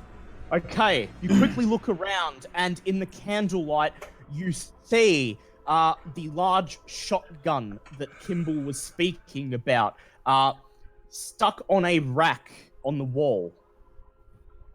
All right, Kimball, are you good? Any good with a gun? He says, "You Well- point and shoot, right?" While we're talking, I just dropped the match. Okay. You drop the God match damn it. down. Just as you see one of the canine heads emerge. Wait, one of? One of the canine. You see one. He sees. You know, there seems to be multiple of these monsters, and just as he sees one of them enter his vision, the flames light up. Bartleby, make a sanity check. Alright, while I'm doing this, I'm just, Fail. Okay. Actually, wait, no. Sorry. Yeah, no, fail. Definitely fail. Fail. Okay. You lose 1d6 sanity. Alright, someone grab the shotgun from behind me. Arm yourself. 3. 3. Okay, that's fine. That's not enough to drive you permanently, and that's not enough to drive you cuckoo. You scream when you see the creatures. They're like something out of a nightmare. Even more so when you see the demonic head burst into flame. You then sink to your feet and back away from the attic opening. All right, who's grabbing the shotgun behind? Alright, Kimball, grab the shotgun. Kimball grabs the shotgun. Shaking, he holds it and aims it towards the attic opening. Tom, make a luck check. Nope. Okay, Dylan, make a listen check. No. All right, Okay. Liam, attempt a listen check. Just hold on. Listen. What's... 20, I think you said it was. Yes, 20. Yeah. Okay, you hear the sound of breaking wood as something scrambles on the wall outside. Shit. This is what I was worried about. We've got a fire. Now we've got something outside next to us. Yeah, that's coming in. You can do you can do something before it gets in if you like. What would you guys like to do? Alright, I want to grab the shotgun from Kimball. Okay. What are you going to do, Tom, as well? Load my revolver. Loading your revolver. Yep. And readying it. Yep. Okay. Alright, hold on. What's the, shit, was my weapons? Shotgun is 4d6. Okay, 4d6. Is that plus anything? No, it's 4d6 if it's within half your dex, and if it's outside of that, it's 2d6. Okay. Alright. In the what's the layout of the attic? Is there? It's just it's a small rectangle room with the opening leading down at the south end, and one window at the north end. There are a couple pieces of furniture and stuff scattered around. Yep, but I'll you move towards the center of the room and ready my rifle. Okay. You see canine ears poke up below the windowsill, followed by the entire canine head, saliva rolling from its mouth. Then the rest of the creature. It hunches in front of the window, then raises its claws and smash! Breaks the glass. It raises its left arm. Smash! Breaks the glass. Alright, shotgun. Alright, okay, everyone's dex scores. What, roll dex or just, you just need No, to just tell me. Oh, 80. Just tell me what you're... 80, yep. Okay. 75. 70, okay. That's Okay, 70. so, yep. Okay, so you get to do something before it comes in, Liam. Alright, yep. Am I close enough range that it's a full shotgun blast? Yes, you are. Shotguns are actually typically good for about 90 meters. Okay, Yeah. well, yep. Shoot with the shotgun. All right, make your firearms check. Roll 1d100. Oh, yeah, that's a pass. 56. That's a hit. Okay, roll for damage. Shit, what was it again? 2d4? No, 4d6. Right. Yep. 4d6. 22. Oh, wow! Yeah. Okay. You see the creature's chest rip open. You can even see some rib bone. Make a sanity check. Luck check. Okay. Make a luck check. Roll 1d100. Oop. Nope. Yep, that's pass. Okay. The creature is blasted back by the shotgun round. You hear it fall and then thud sickeningly on the ground below. Bartleby and M1 make sanity checks. You guys haven't seen these things yet. So that's a fail from Bartleby. Oh. I thought I had seen them before. Did I say one of them? Oh yeah. Happening? Where am I? Oh wait, no, Bartleby saw one. Dan Cooper, you have to do one.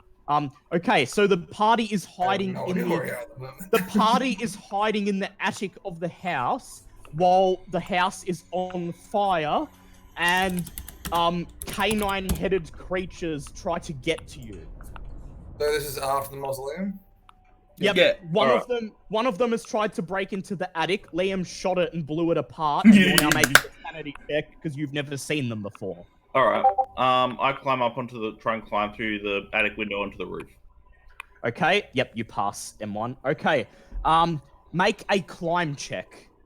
Climb. See. If you don't have the skill, it's half your strength. Yeah, pretty good. I live in muting my microphone just so I don't get any unwanted Yeah, stuff. that's okay. Chewmaster General asks, where's the police? How far away are they? You're not on the phone with them. The phone's downstairs. No, I called them, remember? Yeah. Yeah, I know, but this is the He's 1920s. not telling you when they're turning up. Yeah, I'm not telling you when they're turning up. Okay. Is that a pass or a fail, Tom? That's a fail. Yeah. Okay, you carefully climb out of the window, and you begin to shimmy along the water pipe. And you go to reach you see the roof, the overhang of the roof, and you reach out for it, and then your heart jumps into your mouth as you feel your foot slip, and you tumble down off the water pipe, and you take Can he try to grab onto something as he falls? Yeah. Can I try and push my luck at this point? Yeah, you can push it. You can push the roll if you want. But oh god, okay. Go ahead and push. No, the roll. I'll just accept my fate. I think. All right, I'm not fucked either way. You may or may not die. Is the thing. You may survive the fall. Okay, let's see if I survive the fall. Okay, how much HP have you got left? 4 minus what I began with, which is. Where the fuck am I giving the character sheets? How far we got hit points? How do you work out your hit points? Does the sheet not say? Oh, 14, I see. So 10. Yeah, 10. Okay, so how the falling goes is for every 10 feet someone falls, you take 1d6 of damage. So you're going to take 2d6 here. Oh no, come on. I mean, I'm going to be pretty fucked up no matter what. You take 11 points of damage. Flat. I'm dead. Flat. Yeah, you guys hear the sound of Bartleby screaming for dear life, and then a sickening. Do you dare to look out the window? Nope. Oh, well, the window's the only thing we can do because things are on fire now. Yeah, this is your only way out. Yeah. So yes, but I don't know if these things are fireproof, so I'm keeping my eyes on the staircase. Yeah. Shit. Okay. You hear a terrible, terrible pained screaming, like someone burning in the fires of hell. Then, Dylan, do a luck check. Not lucky. You see the flames sweep up the staircase, and the landing where some gasoline was spilled earlier bursts into flame. The attic is now on fire. Yep. Okay. The window is the only way. Yeah. Okay. So out the window. The one I nailed shut. No. The one you just tried to climb out of and fell and died. That's the only escape. That's the only escape. I thought that was the attic window. Yeah, that's the attic. We're in window. the I'm attic. up on the attic Way out. with you. You're hiding in the attic. Sorry, I thought you were below that. I thought No. you were in like the thing. Oh. No, we're all in the No, attic. they're all hiding in the attic. Cool. Alright. Would you like to attempt your climb roll again since you didn't know how high up you were? Do it. Nah, I'm dead. No, come on, do it. Alright, Just you're do dead. it. Just do it, Joyce. Fine. Okay. Yeah, I guess we only got one choice. Out the window. Yep. All right, who's going first? I think it was a fitting end for how my characters was going. Yeah, it was. Alright, who's going? I'll go. We'll send Kibble up first. Actually, no. Alright. No. I was just trying to work out if my character had fucked everyone from beyond the grave. We'll Very find possible. out. We'll find out. Actually, no. Fuck it. I'll go first. All right, you go first. Okay, you carefully climb out of the window. Do a climb check. If you don't have climb, it's half your strength. Roll 1d100. God damn it. Wait. Okay. Hold on. You're gonna try Wait. Can I spend luck on that? How much luck? Yeah, you can spend luck on it. It's up to you if you want to spend all that luck. Well, it's only 11 luck. Yep, okay. Go ahead. You climb out of the window and you carefully shimmy along the water pipe. And then when you reach the outhang of the roof, you grab it and pull yourself up onto the roof tiles. You now have a steady footing. Who's climbing out of the window next? Kimball. All right. Kimball's going out. Kimball looks at you, pale in the face, and he says, No. What do you Well, do? if you won't go, I will, but either that or we stay in here and burn. Kimball looks at the flames that are slowly beginning to make their way across the attic floor, and white in the face, he screams, runs towards the window, and leaps out it first. Oh, good lord. Liam, sand check. Fucking Kimball.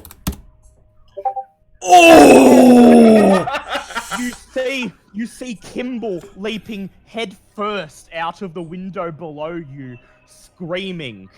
He lands head first on the floor below. There is a sickening crack, and the top half of his body bends in a way it's not meant to bend. You lose 1d4 sanity. 1d4. Shit. 4 sanity. Okay. It's not 5, so it's not enough to prompt an intelligence check. But in your panic, you as you're leaning over and you watch his body bend in that way, you gasp, and the fear takes a hold of you, and you fumble your gun. It clatters down the roof onto the ground below. Is that a shotgun or a rifle? The shotgun. Alright, so I still got the rifle on me? Yes. All right. It's wrapped around your back. Okay. Okay. Dylan, attempt to climb through the window. Here goes the end, my friend. Oh, never mind. Oh, that's good. Oh, damn. Despite not being an athletic character, I have made every single athletic roll. You carefully climb out of the window and, like your friends before you, shimmy along the pipe. Don't You look reach the down, outhang, don't look down, and down. Ace helps you up onto the roof tiles. You're safe for the time being. M1. Are you going to burn to death in the attic? His or are you microphone's going to- muted. Yeah, I know, but he can Okay. still hear us. Okay. Are you he's going back. to? Yeah, I can still hear. I'm Okay. just muting Yeah. so I don't get any audio coming All back. right. Are you going to burn to death in the attic, or are you going to attempt to climb out of the window? I could just take a pistol to the head. Oh! You can do that if you Or wish. That's a valid I- way to play Call of Cthulhu. I mean, either way is that the DM wants to kill us all. If not one by one, then all by all. So I'm just gonna bolt. I'm not bolt. I'm just gonna bolt for the ladder. Yep. And just try and get down there as fast as possible. All right. Do a climbing check. If you don't have the climbing skill, it's half your strength. Let's see what it is. Ooh. Okay. That'd be amazing. You climb out of the window. He said he was going down the ladder, didn't he? Oh, you're Yeah. going down that place is on fire. You're going to. Okay. Yeah. You could very possibly get through it. It's not likely, but. Oh, I thought that everyone was going down the ladder. No, we've No, gone out the everyone's window. climbing- Yeah, everyone's Oh, gone shit, out. all right. Do you wish to go out the window? It's probably the best yeah. option. All right. I have no climb skill. You climb out of the window and you place your left foot on the water pipe. And then as you go to shimmy forward, you lose your footing. And you slip and fall 20 feet down. You take 2d6. Yep, I'm rolling it. You take 9 points of damage as your back slams hard onto the ground below. Are you still alive? Tons. But I was having a skull while everyone else is dying. Yep. You may have survived to the fall. You only took 9 damage, and Oh, wow, I've got 1 HP. Okay, don't Yep. worry about that. make That's a enough to turn the gun on. make a Constitution check. Alright, let's.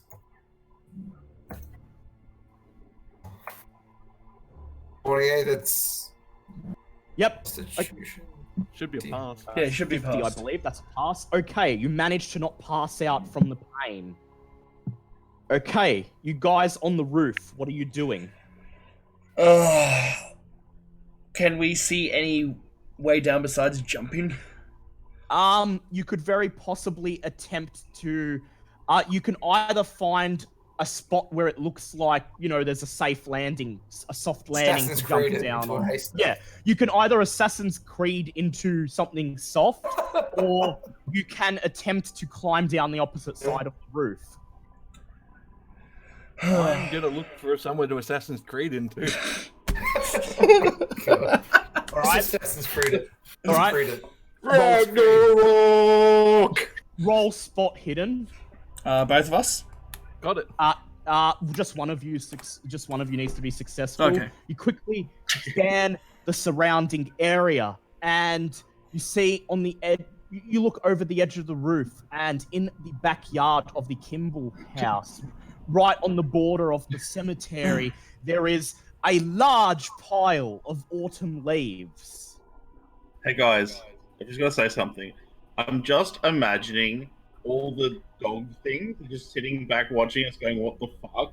As we see one of them panic, burn their own house down, and then jump off the roof one by one and die. Absolutely. Lemmings. Freaking hilarious. Oh, dude, what the fuck? Alright, go on. Yep. You see a large pile of autumn leaves in the backyard on the border of the cemetery, just below the other side of the roof. You would probably not be unharmed falling into it, but it significantly increases your chances of survival.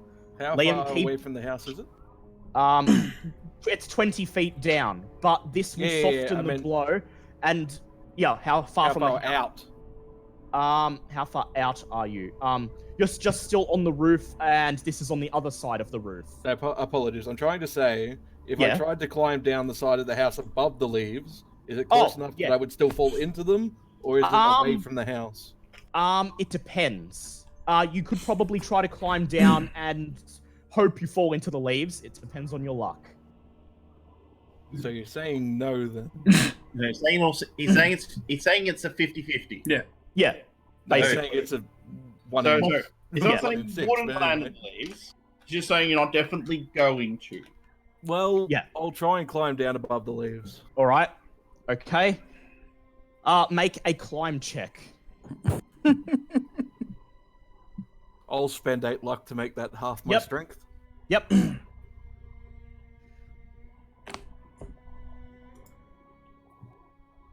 You carefully climb down, about halfway down until you can see, until you're just above one of the first floor windows, and then you carefully lower yourself, coming down into the pile of leaves with a soft thump.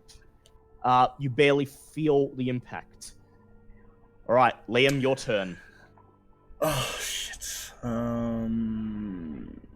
I will warn you that your body armor does not protect against falling damage. Yep. Shit. So, fuck. I'm just trying to decide the best way to go. Either that or the leap of faith. Sorry, Yeah. guys. Leap of faith or carefully climb down. Because leap of faith, that would be sort of more sensible way to get down, even though I'll get hurt. And if I if I fail the strength check of climbing down, that could be worse. Yep. My concern with the jump to the leaf pile is he might make you roll jump, and I don't know if you put any points in. We'll see. Yes, Tom? Hey, Dale, are you feeling some like a weird satisfaction now that the like petrol plan has actually blown up in our face once? Not gonna lie. I was waiting for the day when your burn it to the ground plan fucked you up. Alright, I'm gonna try to do the climb, fuck it. Alright, do a climb let's check. do this. You know I'm not stopping. Oh, that's a pass! That's a pass. You carefully lower yourself down half the house and drop into the stack of leaves. The house burns. You hear some of the creatures screaming inside. And in the distance, you hear the sound of a siren ringing. What do you do? I'm going to have my firearm raised, and I'm going to slowly move across to see To the front of the house and see what's happening? Yeah, I'll do the same thing too, but let's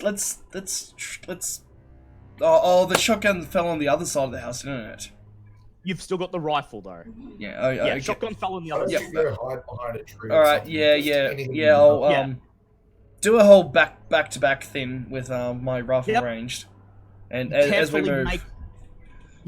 You carefully make your way around to the front of the house. You see the journalist Delacroix lying sprawled on the ground. He's groaning in pain and appears to be just barely alive. Oh yeah, I forgot you 1 HP. You then, however, the front of the house appears to be clear until you see a humanoid figure beginning to emerge from the front door. Throw my grenade in the flames house. Throw my illumin- grenade in the house. Okay. You're gonna throw the grenade? Yep. All right. Why don't you do spot hidden first and try and just check him out? Like, you might have initiative on this. Actually, yeah, you just said humanoid figure. Yeah. Yeah. You don't know who it. This is gonna be funny if you have to roll through. And All right. I'm not gonna throw I the. was- I won't throw the I grenade was yet. gonna- I won't throw it I yet. was gonna make him throw the grenade, and there was every chance it was gonna like bounce off the water pipe and land back at his feet or something. Okay, I'll wait. Yeah. Okay. Standard Mario mechanics. Roll spot hidden. Don't worry, good time. Yep. Yeah, that's. Dylan can attempt it. Pause. Yep. You watch as the humanoid comes out. His walking gait a little bit different to the other creatures, a little bit more human. The figure emerges. You see his face and body illuminated by the flames. He is like the others, but not quite. His face not quite fully canine. His feet not yet fully hooved. His skin not quite yet rubbery. And Put them together. Is that You look that's at- Kimball? The uncle. you look at Oh yeah, the uncle. Yeah. Die. You look at his face, and he looks remarkably similar to Kimball. Under his arm, he holds the stack of black leather-bound books. So Make a Yep. So that was Kimball that tried to get the books earlier. Wasn't it? Was the uncle. Yep. Is he still damaged by any chance? You can try. He looks at you, smiles mournfully, and says, "I just wanted to read in peace." Both of you make sand checks. And then the music stops. Because you have realized who he is. God damn it, Liam. One pass and one fail to actually roll. Ooh! Failed. Can I? Oh, you can't push sand checks, can you? No, you can't. So you lose 1d6 sand. Fucking hell.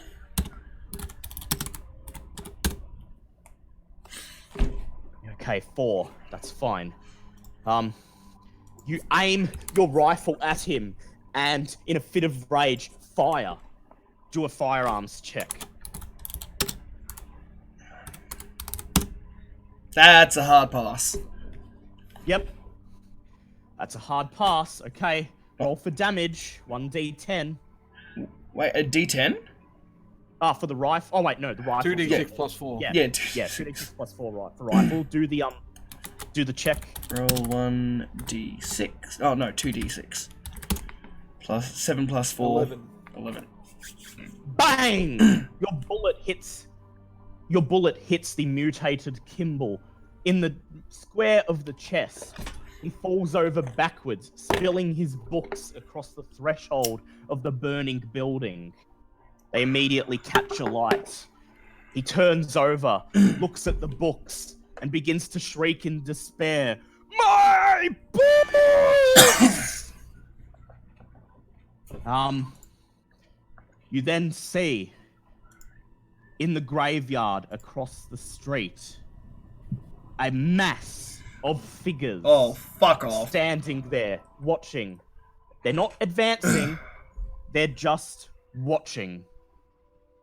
And as Kimball cries over his books, you find yourself wondering if this is the end. Eventually, Kimball looks up. He looks at you, his face contorted in anger, and he says, "I just wanted to read." What do you do? Oh, Grenade him! Blow his brains up. What? Blow his brains up. Use the grenade! Yeah, I was like, yeah, I load up my rifle, aim at him, and going, "Your fucking shit killed my partner," and I go for a headshot. Well, Yep, just alright. go for a shot. Yep, firearms. That is, what am I? 85. That's a pass.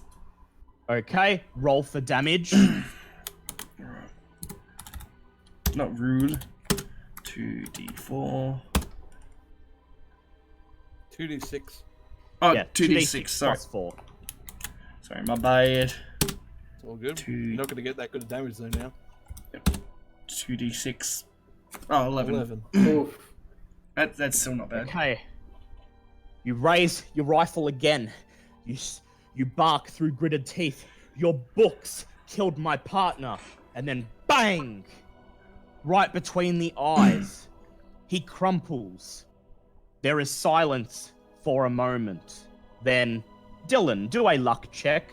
Oh, Jesus Christ. Oh, damn! You see the figures in the graveyard watching, as if deciding what to do. Then they slowly begin to walk across the street. No. No. 50 or more of them advancing towards you. Do you do anything? Can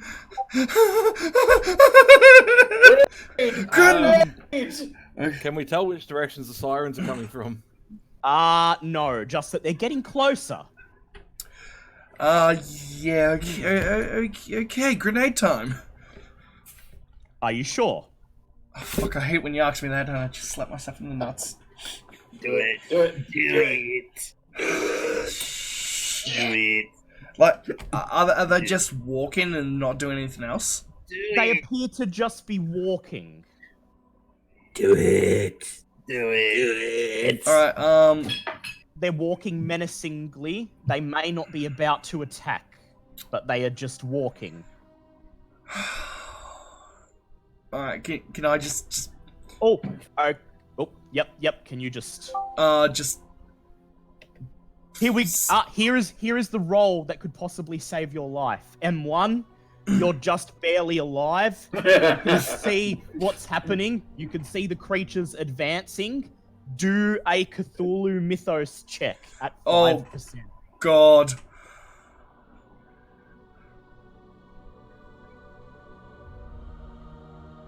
Oh.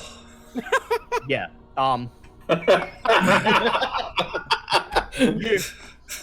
What the fuck's that shit? yeah, yeah. Use the grenade. Yeah. Alright. They're coming to eat you. That's all you could think. Well, yep. He could have killed himself. Okay. Let's just... I have got one on Wait. We have an academic here. Professor, do an intelligence check.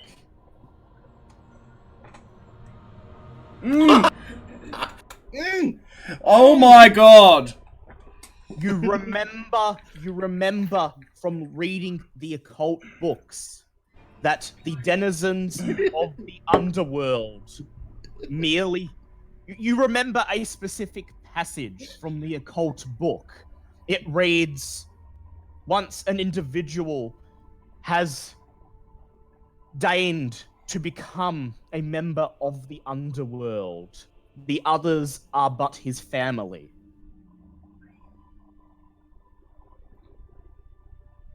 What the fuck does that mean? Grenade! What the fuck does that mean? Nades for days! Alright, I think we should, slowly back away, but I would like... That's my thought. I'm gonna slowly start backing down the street. Slowly back down the street, but I would like just to keep the grenade in my hand. Slowly draw back your arm. Have the grenade Can you in drag Delacroix? Yes, you could try to. M1, what's your size attribute? Oh, no. Oh. King. Yeah, it'll be up the top. It'll say SIZ. 50. Yeah, alright. So, okay, you have to do a strength check, and it has to be under 50 for you to be able to drag him away. I'll see if I can do it. We'll give it a crack. Oof. Yep, he's too heavy for you. Is Liam going to do it, or are you just Nope. away? Nope. The two of you just back away, and you have the grenades ready to pull the pin as the creatures emerge into the street lights. Their eyes glowing red with, is it hate, anger, hunger? And they silently make their way towards the burning house. Barely paying you attention, they gather around what remains of Kimball, and they begin to drag him off the porch and away from the house. They then turn their backs and begin en masse to retreat to whence they came. A group of them break off and they walk towards the barely conscious Delacroix. Two of the creatures grab him by the arms, and then, as they join the mass of creatures, they begin to drag him, still alive, away with them. Put a bullet in my head. Yep, you put a bullet in your head. At this... Can I roll to see if I actually... Yeah, go ahead. Do a firearms check. God damn it. I don't want to piss them off. 99. Just paralyze yourself.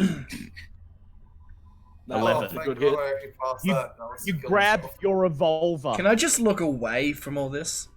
No. Yeah, you It's can. right in Well, front of you're you. sort of transfixed. No, you have to watch. You can make a power check to see if you can will yourself to look away. Okay, what's my power at? Let's see. Roll it. 20. Oh.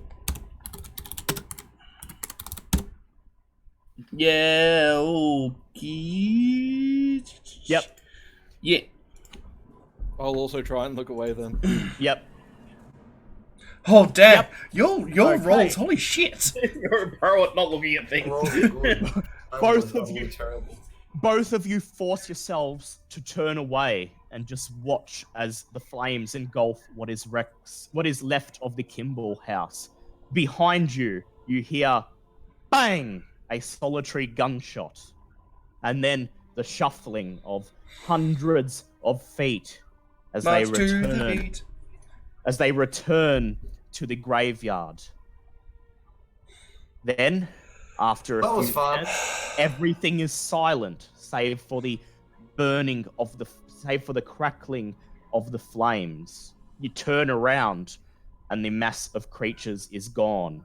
The sirens get louder and louder, and you see the police car pulling into the street. It drives towards the Kimball house, parks on the curb, and then the doors open, and two uniformed police officers climb out. They immediately take in the scene. The burning house, the conflagration that's taken over the entire mansion, the mangled body of Tommy Bartleby lying broken on the lawn. They reach for their holsters. They pull out their guns. One of them says, "Okay, on the ground, hands behind your head, now!" Yeah. I'm gonna comply. Yep. Yep. Screw it. I'll comply as well. Fuck it. To be fair, they seem to be fairly reasonable assumptions. Yeah. Yeah. You kneel down. The police immediately rush forward. They push you face first into the grass, and you feel the handcuffs being wrapped around your ankles. "Get up," says the police officer. He jams his gun in the small of your back and begins to push you towards the car. Wait, Not to be a stickler, but why are they handcuffing our ankles? Sorry? Why are they handcuffing our ankles? Oh, sorry, I meant to say wrists. Yeah. Making sure. Still kind of hide. it make you hop to the car.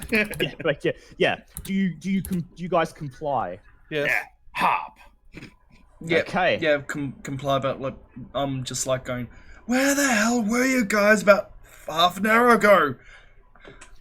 They don't respond. They simply push you into the back seat, shut the door, then wordlessly get into the front seat and drive away. Okay, epilogue.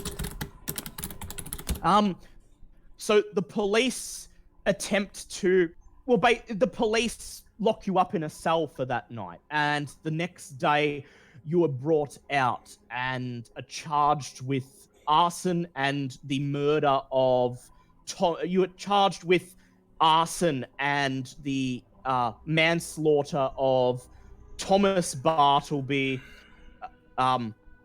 Jim Delacroix, and Thomas Kimball. And you were then taken to trial several months later. I can't use this opportunity to call the people I'm working for. Yes, you can.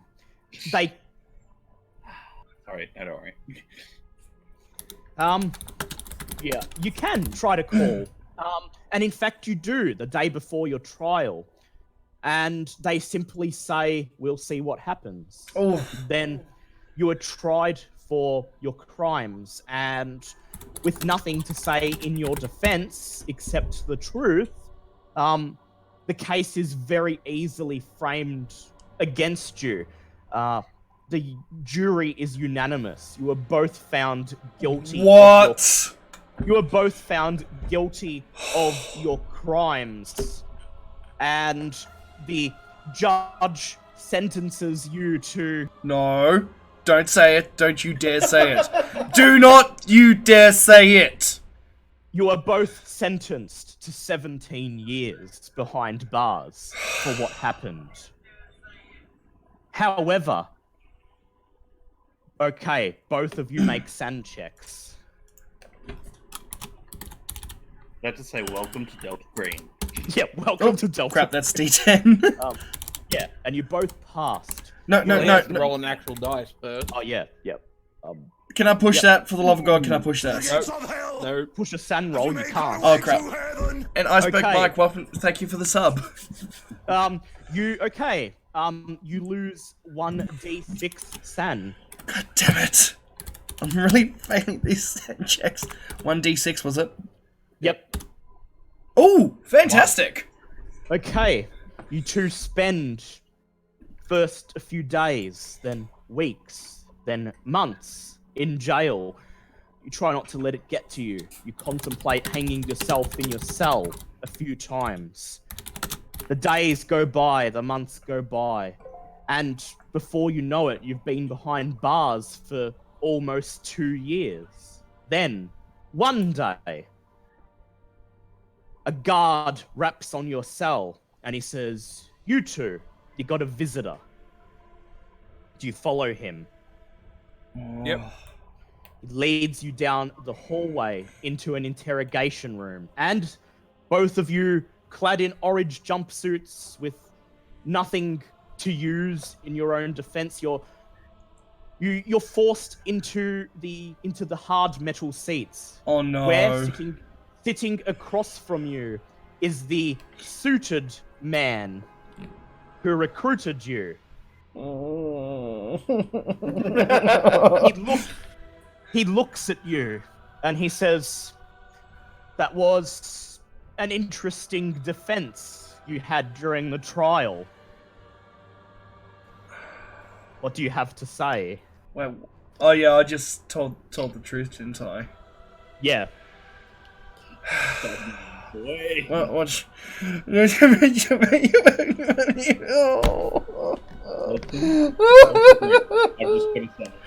Yep. He says he frowns mournfully and he says, "I'm sorry, but we have to. I'm sorry, but we've had to terminate your employment." No, come on, just give me another chance. Love of God, I lost a partner and so many good friends over this. I need to get back at these assholes that did this. Okay, do a persuade check. I know you don't have it, but this is...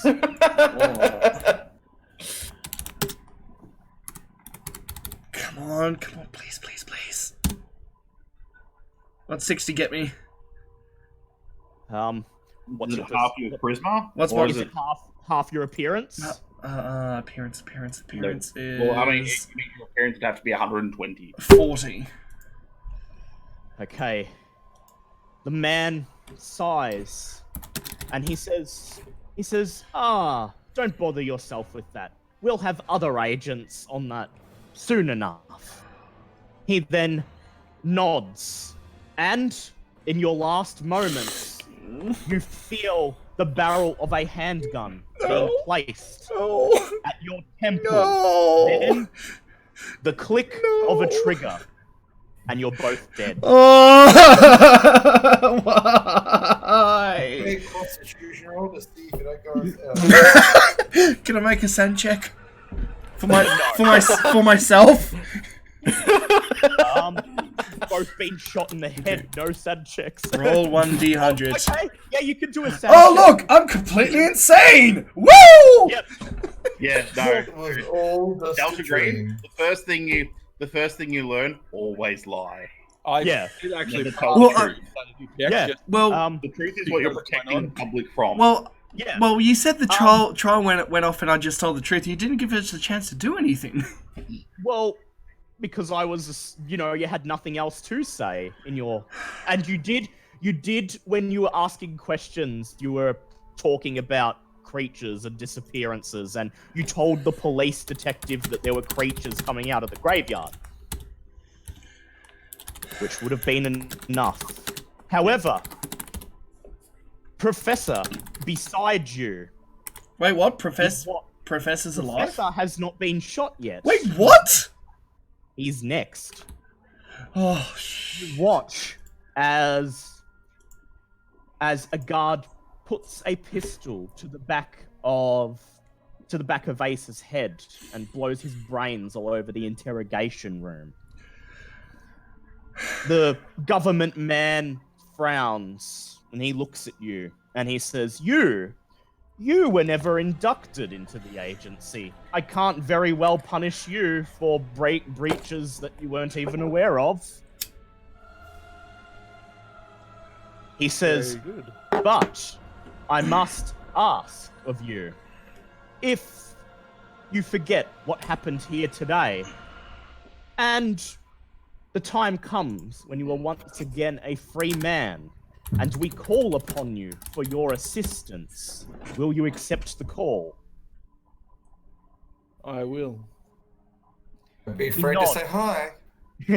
He nods. He says, very well then. We'll meet each other again. Puts his gun back in its holster and nods. The guards lift you up and they escort you back to your cell. And then they slide the door shut, leaving you to the silence of your thoughts. That's the end of the scenario. Motherfucker! Thanks for saving me, Liam. Fuck you! Call of Cthulhu. Everyone must die. Well, one survivor. Well, now he's stuck in prison for the rest of his life. It's only 7. You learned your lesson. Or until the agency deems you useful enough to get you out. Well, they did say when they call upon me. Yeah, they did say They they reactivate you. Yeah. Well, I might come bring this character back next week, or I might give him a week off to take. Yeah, to into like account that behind bars. Yeah. If you would like to keep him, what you can do is you can add 3 lots of 5 points to any of your skills. I was doing so goddamn well. You survived 2 sessions. You were more than overdue. Well, although only one of them was as Ace, to be fair. It's okay. This is good because your next character can be someone who was friends with Ace, who wants to get to the truth behind Ace's committal and imprisonment and mysterious suicide behind bars. You know, the type of suicide where a prisoner somehow manages to shoot themselves in the back of the head. Ah, yes, the perfect suicide. Ah, yep. A bullet to the brain in a cell. Suicide. Yep. Yep.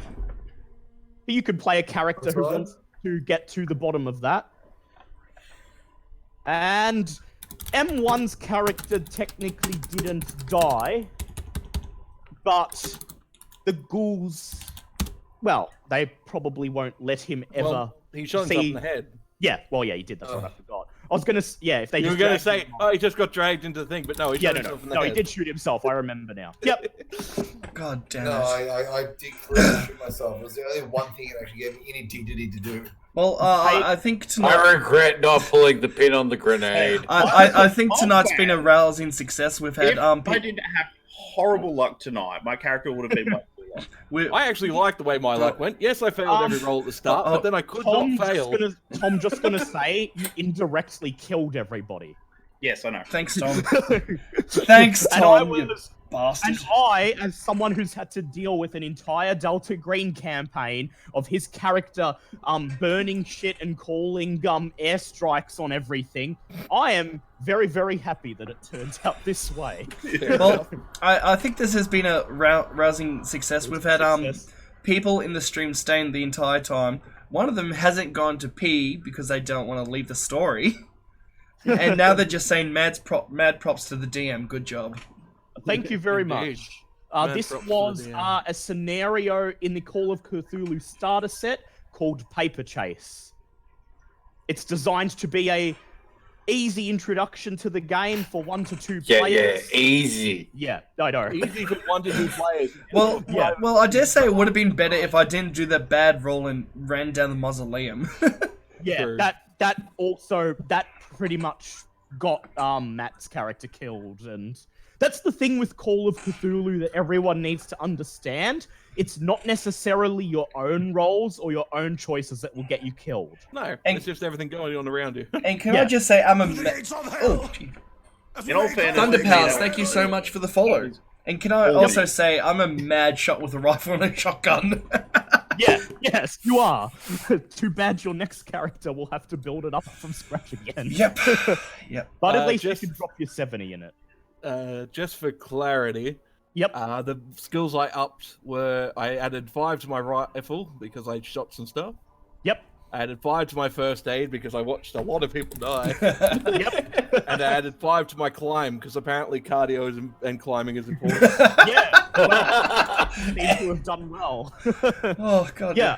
Okay, so next week we will do Dead Man Stomp, which is the scenario I originally had planned for tonight, where a mafia boss gets a hold of a mythos artifact that can raise the dead. But I wanted to save that for M2 so he can do his Joe Pesci voice. Yep. So, just a quick question about the building of our characters. Can we not put points into Cthulhu mythos? No, you have to earn that from exposure to the Cthulhu mythos. Cool, good Okay. to know, because I have considered putting points in there before, so Yeah, that's good to know. Yeah, only you have to, and in fact, you've been exposed to the Cthulhu mythos, so you can actually take 5 points in it. Cheers. Yep, and everyone else is dead, and we'll be rolling new characters. Well, Oh, I'm gonna roll joy. a character as well, to be honest. But Yeah, only for a you week. can roll another character if you want. Yeah, Well, I will, because he's in prison. yeah, you enjoyed playing that guy. Next time we'll get you to roll a character because he had a fucking 90 in size. Which, to be fair, they did somehow manage to lift you up and carry you to the That car. was- Oh, yeah, that was brilliant. All right. Yeah. So, we'll do another one next week if you guys all feel like it. Oh, And yeah, of Oh, yeah, course. definitely. If we're still all confined to our residences in a week from now. Otherwise, Liam and Tom, I'll see you in D&D on Thursday, where I won't kill you. I'll be back in a second. I'm just going to end the stream. You say that. Yep. Alright, guys, thank you so much for joining in for Call of Cthulhu. It started off so well. I was a fantastic investigator. Then that one roll drove me insane. Well, nearly insane. Ran into a mausoleum and got my partner killed. And then goddamn Tom with his goddamn firebug. Seriously, Tom plays a gnome wizard in our D&D group. And he's just a dirty little firebug. God damn it. But no, this has been fantastic. We will be back next Friday for some more Call of Cthulhu. Before that, Thursday will be some more D&D. And hopefully before that, we'll be back to normal game streaming. I'd like to thank you, everyone who joined in today. Well, tonight. It's been amazing. And thank you to everyone who's liked and subbed today. If you haven't already, hit that like and sub button or follow button if you're on Twitch. And come join me on the Discord if you want to stay up to date of whenever I'm streaming. Or if you just want to come home and chill. But until then, my good fellows, happy hunting. It's been fantastic. And I'll see you all next time.